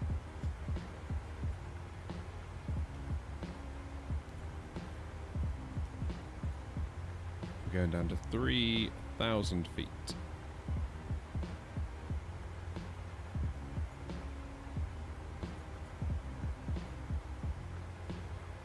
Why are we going to 3 then to 7? That doesn't seem right. Those are all above, aren't they? Above 5, above 5. Okay, fine.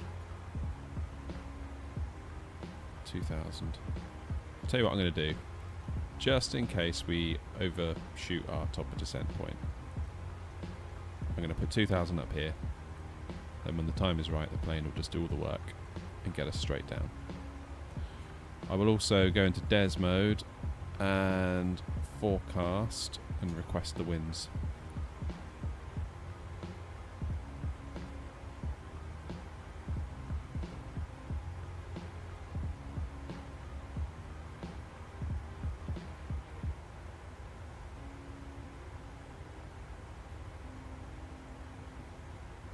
Okay, and let's load that in. So this is coming from a wind file that I downloaded from SimBrief. So it's going to give the plane a little bit more information about the winds at various altitudes so that it can use that information to inform itself a little bit more as we use VNav to get ourselves down.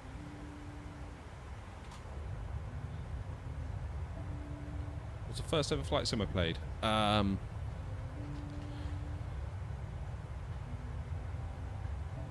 Probably the first one that I ever had to go on was this weird one. I went to a thing called, I think it's called Sega World in London. I don't know if it's still there. It's probably not. I forget where it was now. Near Soho, maybe. Basically, this place is just full of like arcade machines from Sega over the years, and I went there. It must have been like the year 2000. My parents took me there when I was a kid. And there was like all, you know, like the Sonic arcade machines, all that kind of stuff. And then there was this one that was like a flight sim, had like a yoke and throttles. Wasn't much, just had to like fly this jumbo jet thing through various kind of like gates in the sky. And I was like, wow, this is so cool. And then from that moment on, I just really wanted a flight sim at home. So I bought, when we got a PC, this is before the days where I had my own PC. Like when the family PC became powerful enough to run a sim, I got Flight Sim in 2000.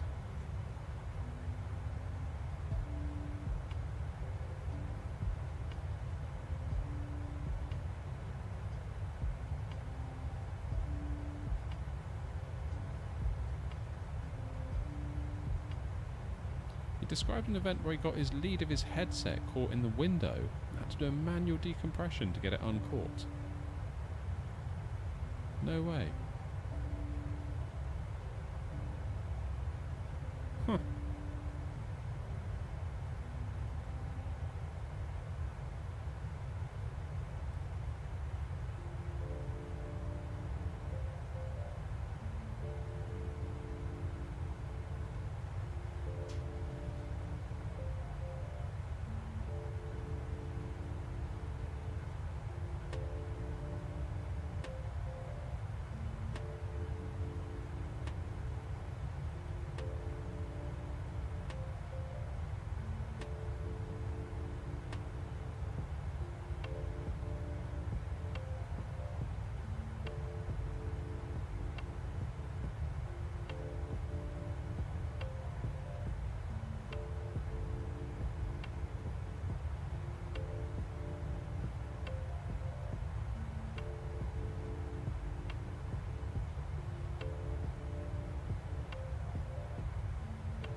Yeah, probably not 18 minutes, so the way it works that out is a little bit broken in my opinion. It's basically dividing distance by my speed. But of course we're going to slow down.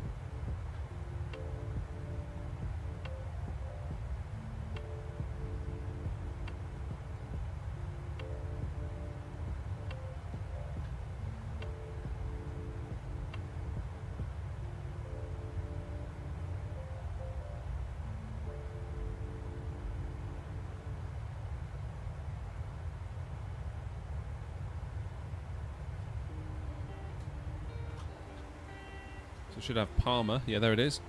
So basically we are going to kind of just brush past Palma. And we sort of get to about here, I think. We're going to make a turn over to Ibiza.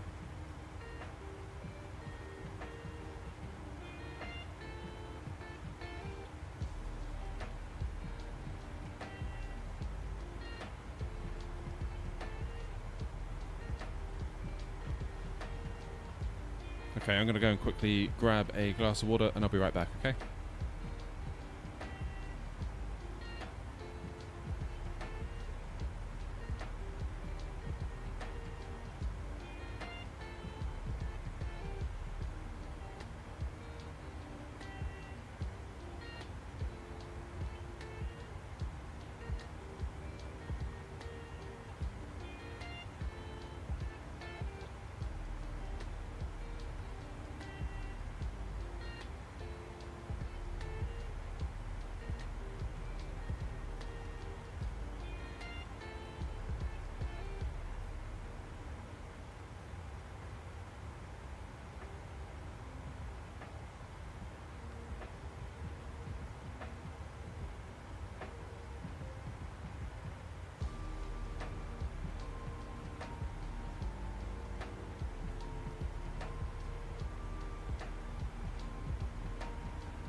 I'm back. How you doing, OKs? Can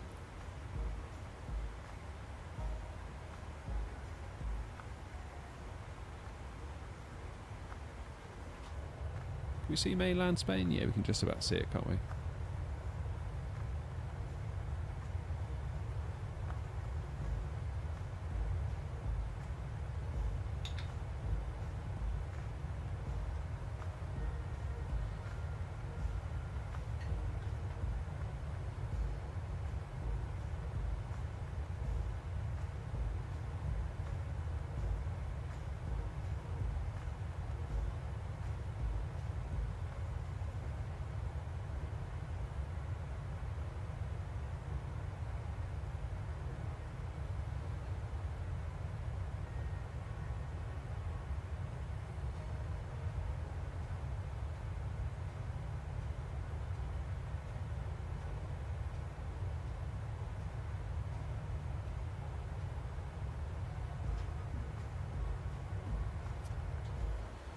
Yeah, all good. Hoping for a nice landing. Let's check in. So this is our plan. So we're going to come down, sort of just touch the edge of Palma, or Mallorca, I should say, and then head on over to Ibiza. We're going to cross over the island. then come back in on final. Weather is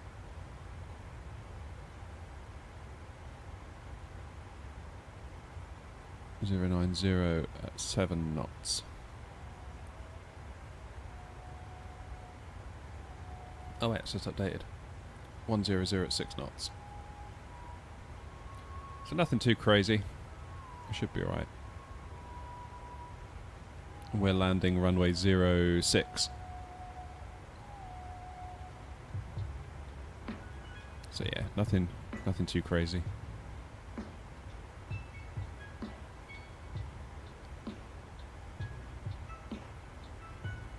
Is that top of descent I just felt? Yes, it is. Oh, I feel really shivery.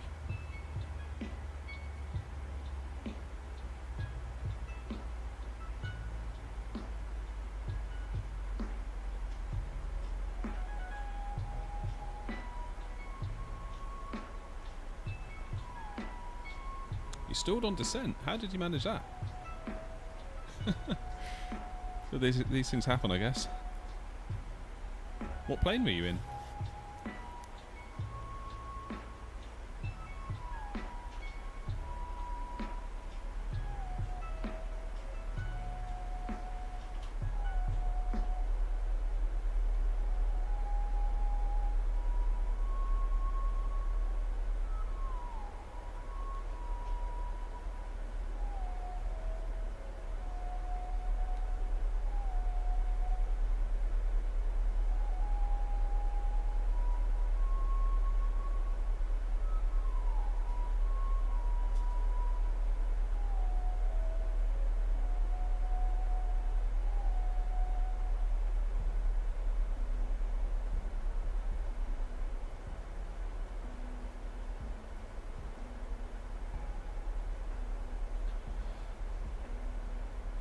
Alright, so we should probably consult a chart, shouldn't we, just in case of a go around.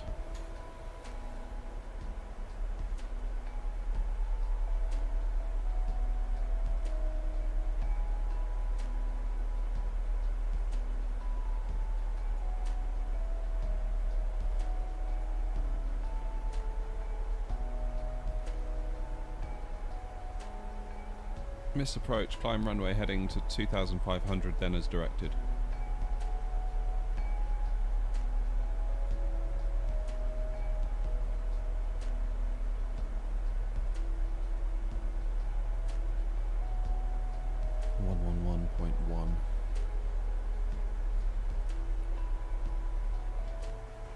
Get that sorted now, actually.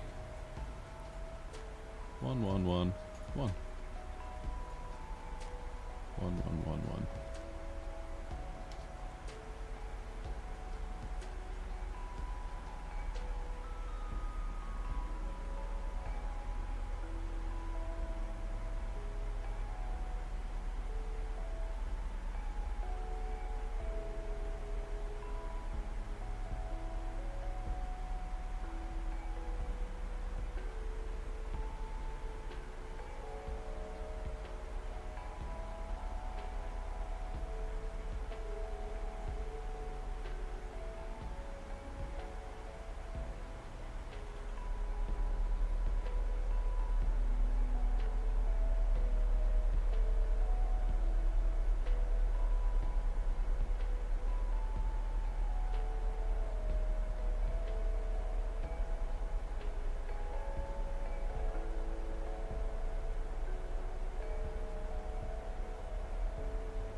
How did I learn to fly a plane in Flight Sim? I just watch loads of YouTube, basically.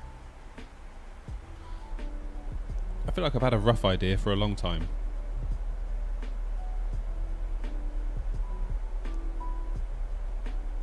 But never actually the finer details, so I made a bit of an effort to learn some of the stuff. I mean, I'm not there with it all yet.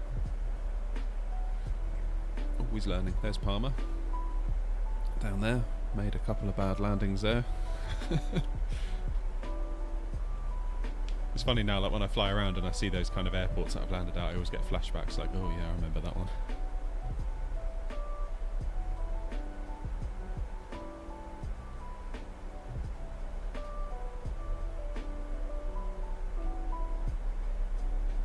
I think we did Frankfurt to Palma once in the A330, I think.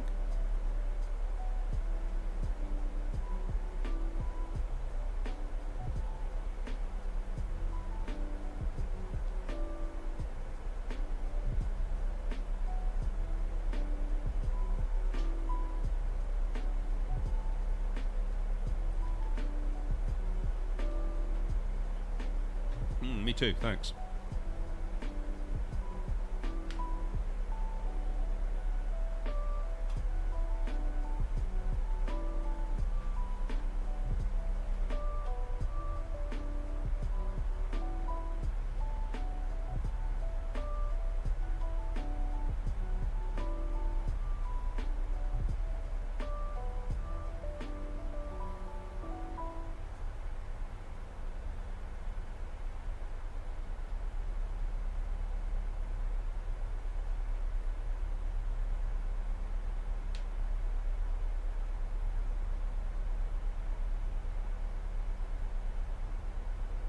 Have I ever done the Barcelona approach? Well, I've flown into Barcelona. Or flown out of there.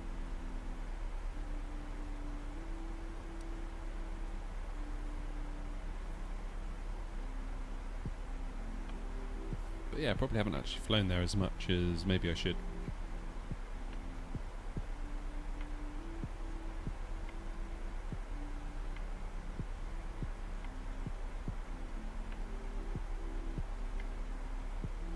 Any particular runway?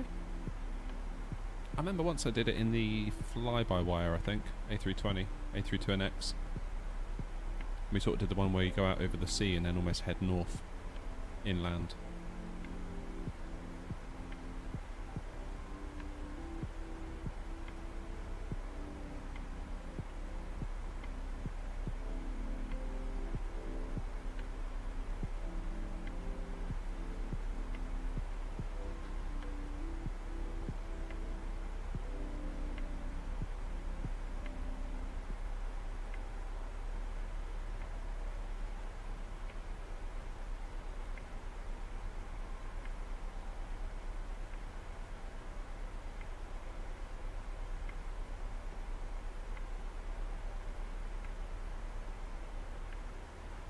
Yeah, I think it depends really on when the airlines retrofit them, the winglets.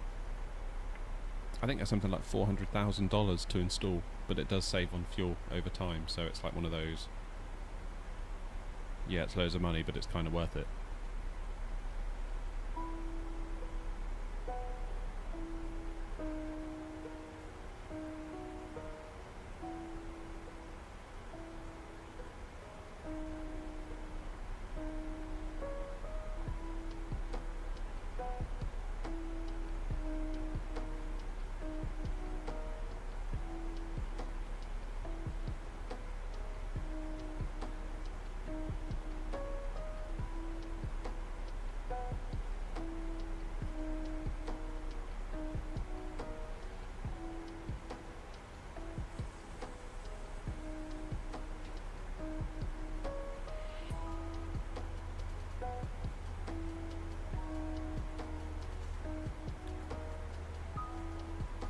Alright, let's do a flaps 30 arrival, 143 knots, plus 5 gives us 148.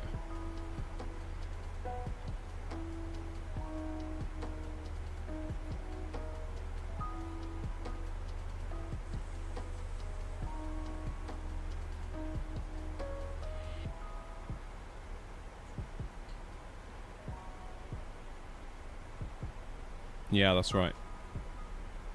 I guess so. When you got a fleet as big as Ryanair, you have to kind of factor that in.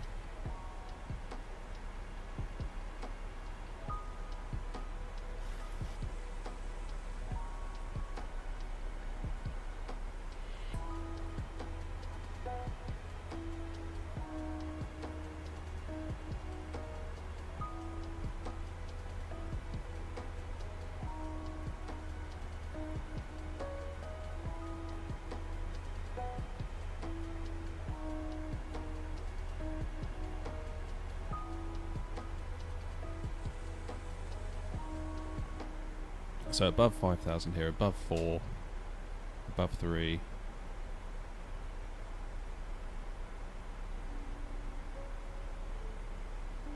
And then we go in on final.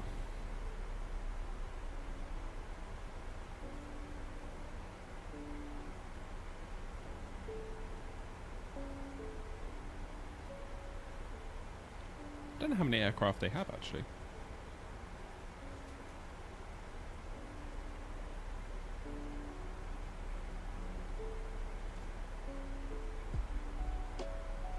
They got more than 500 planes.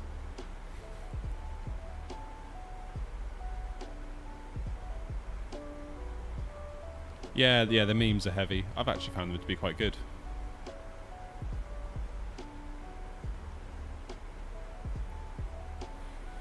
The map is part of Sim Toolkit Pro, which is what gives us the statistics and the map.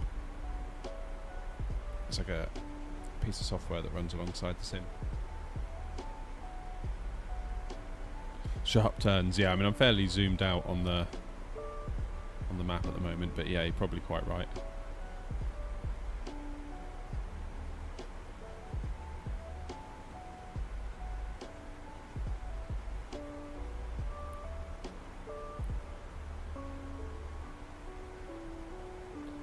Cheers, okay.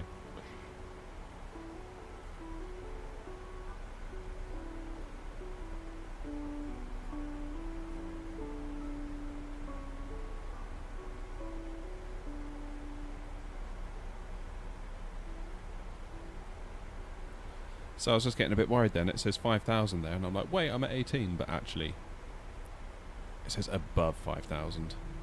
And we've got to be above all these waypoints for ages. So the plane has calculated, allegedly, how it's going to get down.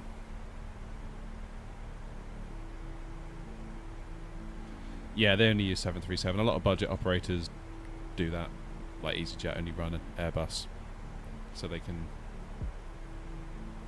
basically stockpile parts, stockpile experience. What is local pressure? 1023.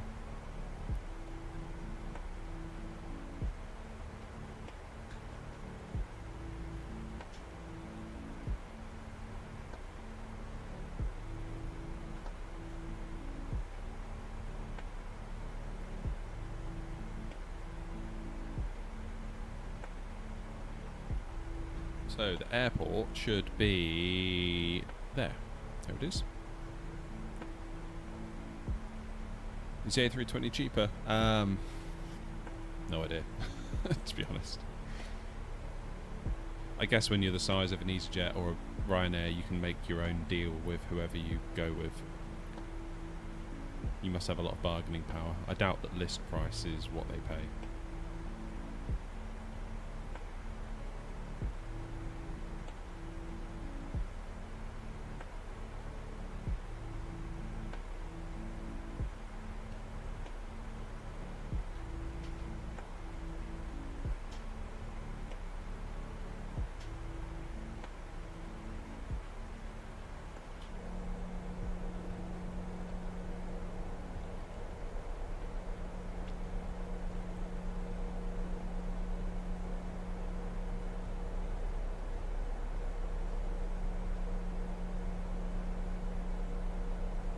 Yeah, that's it, Simon. Imagine if you're going to commit to like 50 planes, you'd want a deal at that point, right?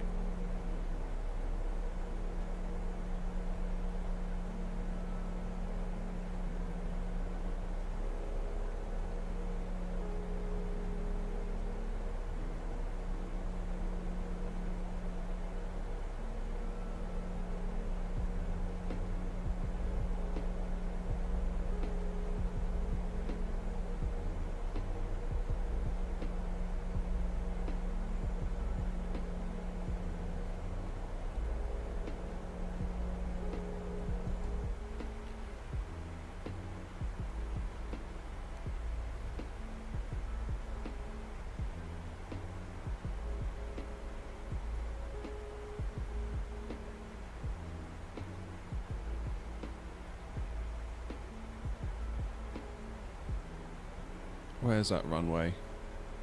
Just going to appear here, I think.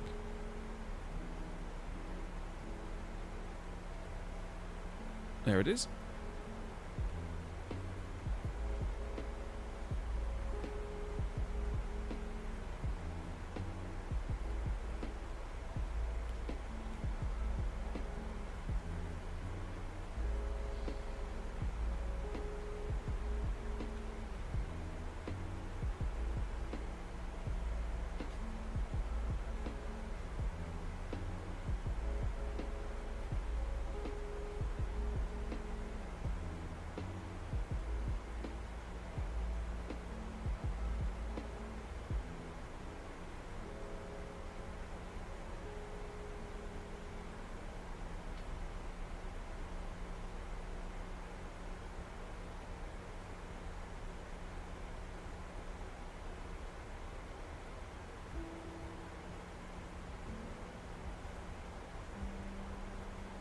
So we've got a decel point coming up.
Well, so far so good. VNav has done everything perfectly, I would say.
Okay. Let's get lights on, engines into continuous.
Phoenix is getting there, Simon. It's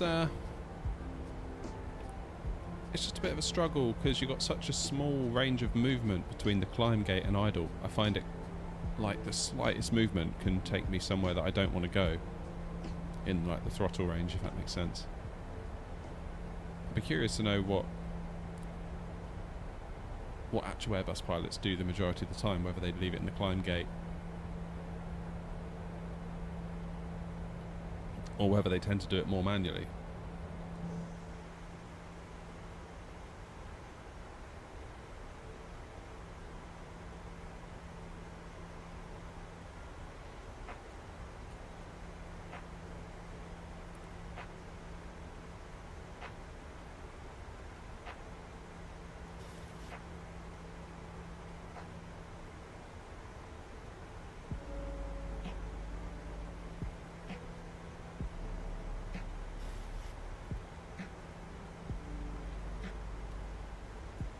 Alright, I'm going to do a speed intervention, I think.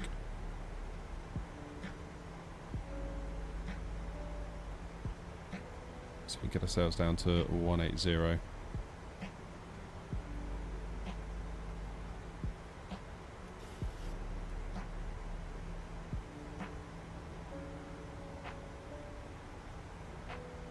Let's get the runway heading in as well, in case of a go around.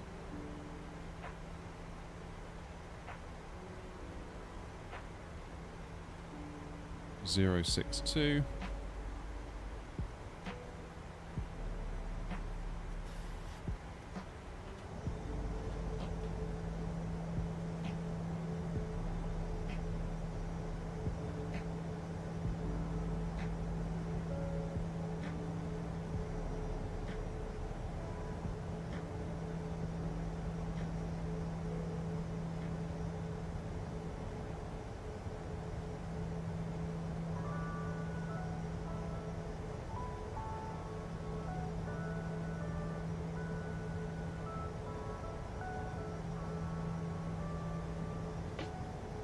ILS, just runway 06 ILS, which is 111.1.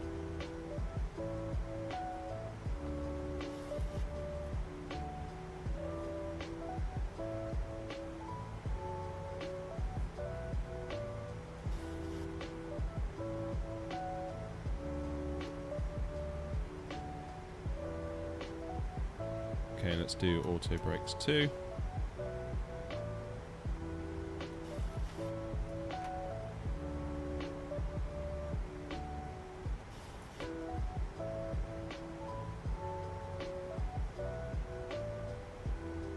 Cheers, Nick.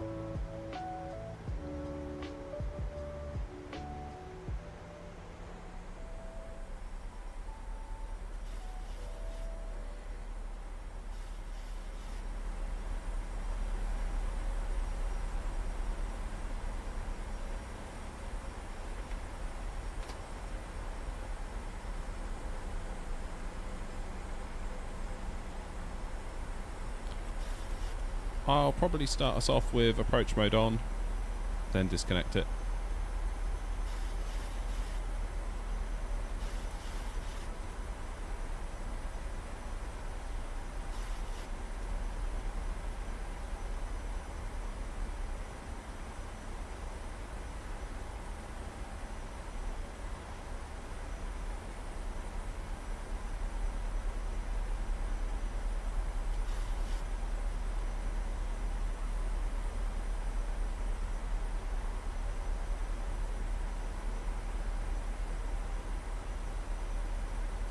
Okay, let's get us down to 160 until 4 DME.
Yeah, that's right. Well, the only thing is when you go into like a manual throttle mode, the range of movement sits between climb and idle, which is actually a very small range of movement relative to what you get in a Boeing.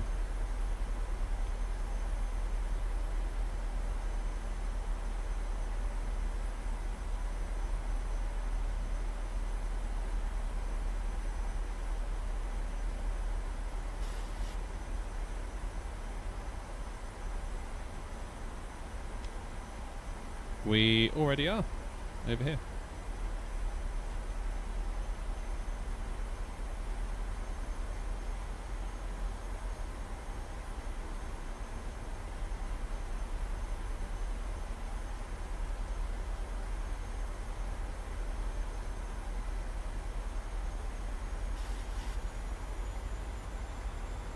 Oops. Where's my approach mode gone? There it is.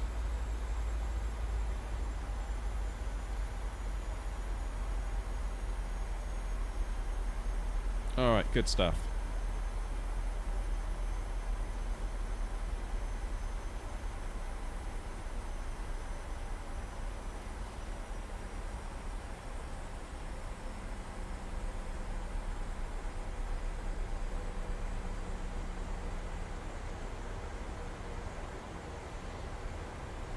Let's get that speed down. In fact, let's get gear down first. 2500.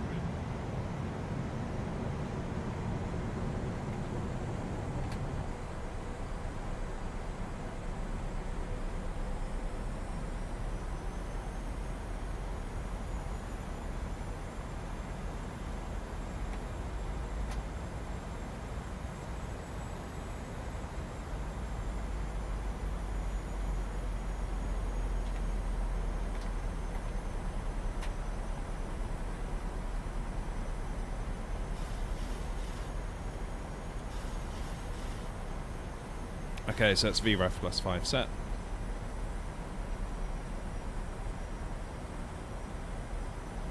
Try and get the throttles in vaguely the right position.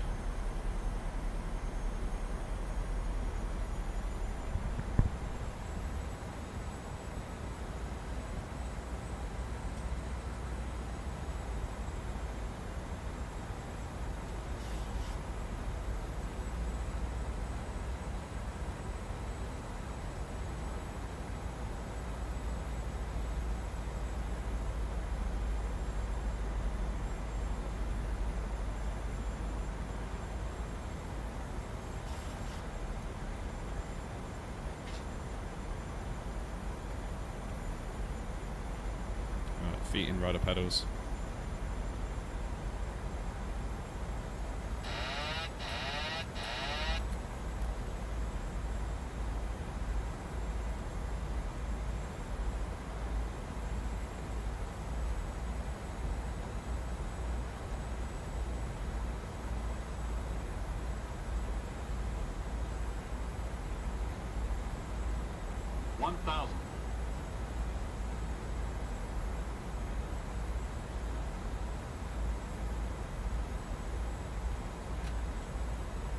Got to arm the spoilers.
we made it. Whoa. A little bit of a wobble there.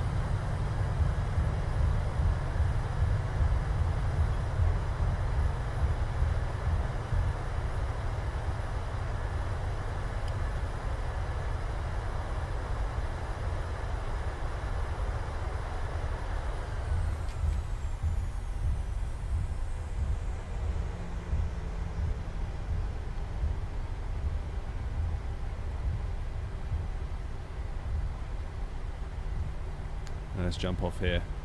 That wasn't bad. Wasn't the smoothest I've ever done, I don't think, but that was alright. I felt like I maybe could have flared a little bit more. But I'm always very conscious not to overflare this thing.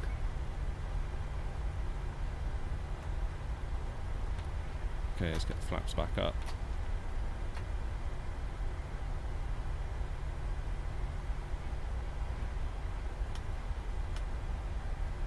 Let's get that APU started, shall we?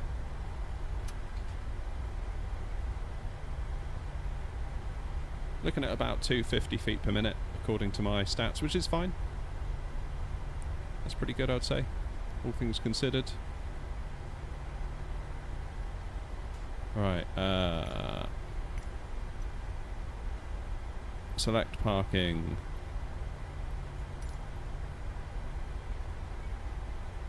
Let's go.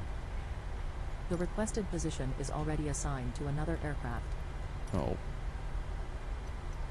Where can we go then?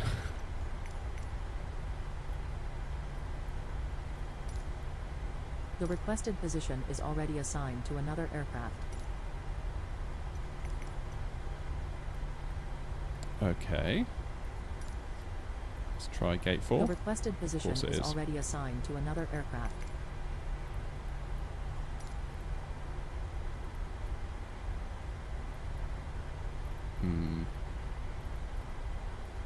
Let's just go and have a look.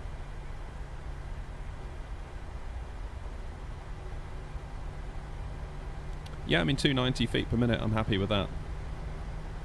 290, it was like more like 250, I think. More than happy with that.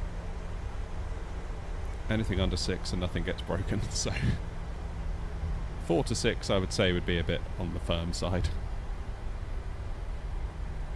2 to 4 is about right in my mind. Again, I kind of chilled out on that front a lot lately, you know.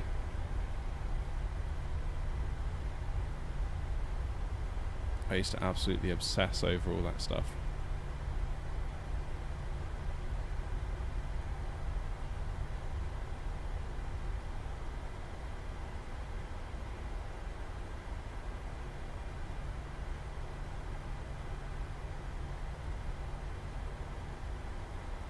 Good to see an American regional jet here in Ibiza. Love to see it.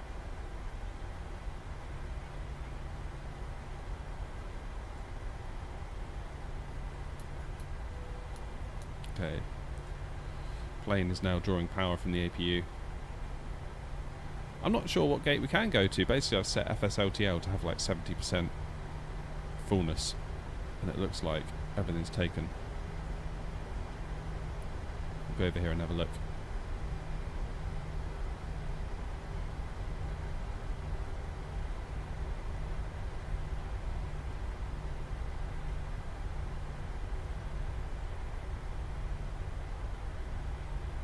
We could go here potentially.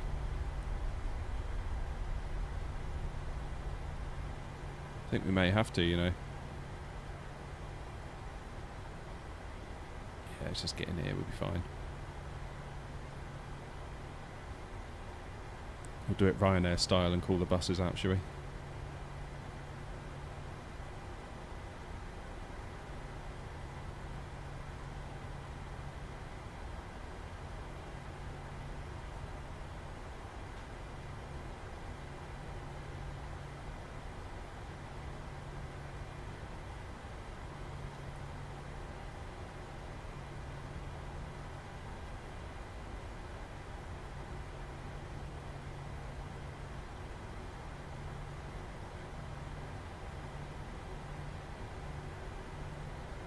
just got an ad. Good. That means I'm getting paid.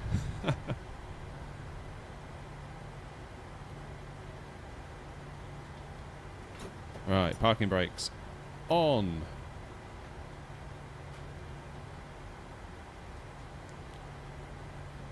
That's all looking good.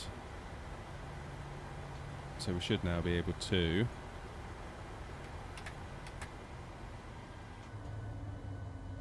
turn off our engines. This parking is too small for your aircraft. Oh, be quiet. The boarding requested. Oh, there they are, look. That was quick.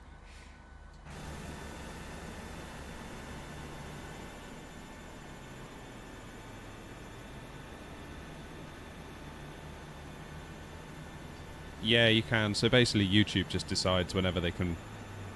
It's like a balance thing. So YouTube just decides when to roll an ad based on a number of factors. Wow, I didn't park that right at all, did I? I really thought I was further forward. Never mind.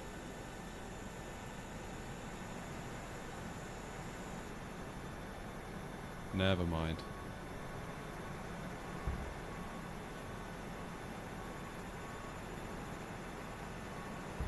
Passengers bus is coming.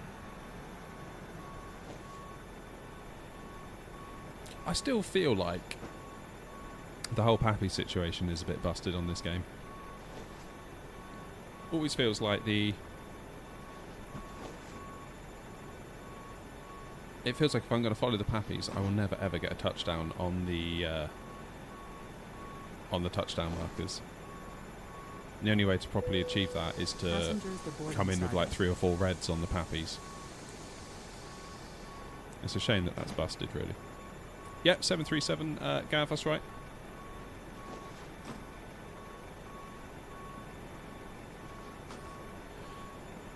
So we should be getting some baggage off now as well. Here comes the bus.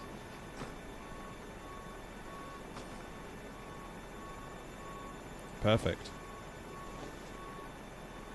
Well, all in all, I'd say that was a successful flight, a successful stream, and very, very enjoyable. So thank you. Thank you all very much indeed for joining me. I'm going to have to leave it there, I'm afraid, because things to do. I also want to try and get my VATSIM video finished and up on the channel. So keep your eyes peeled for that, because there will be my second VATSIM flight going live shortly. The video of it, at least. And we've also got a Sim Update 12 versus 13 comparison video in the works as well, so that'll hopefully be up in the coming days too. Commander Andrews, I'm so sorry, I've just landed. I'm about to end the stream. Sorry. Appreciate you joining us though, I really do. That's a terrible parking job. I could have sworn we were further forward than that. Got to work on that.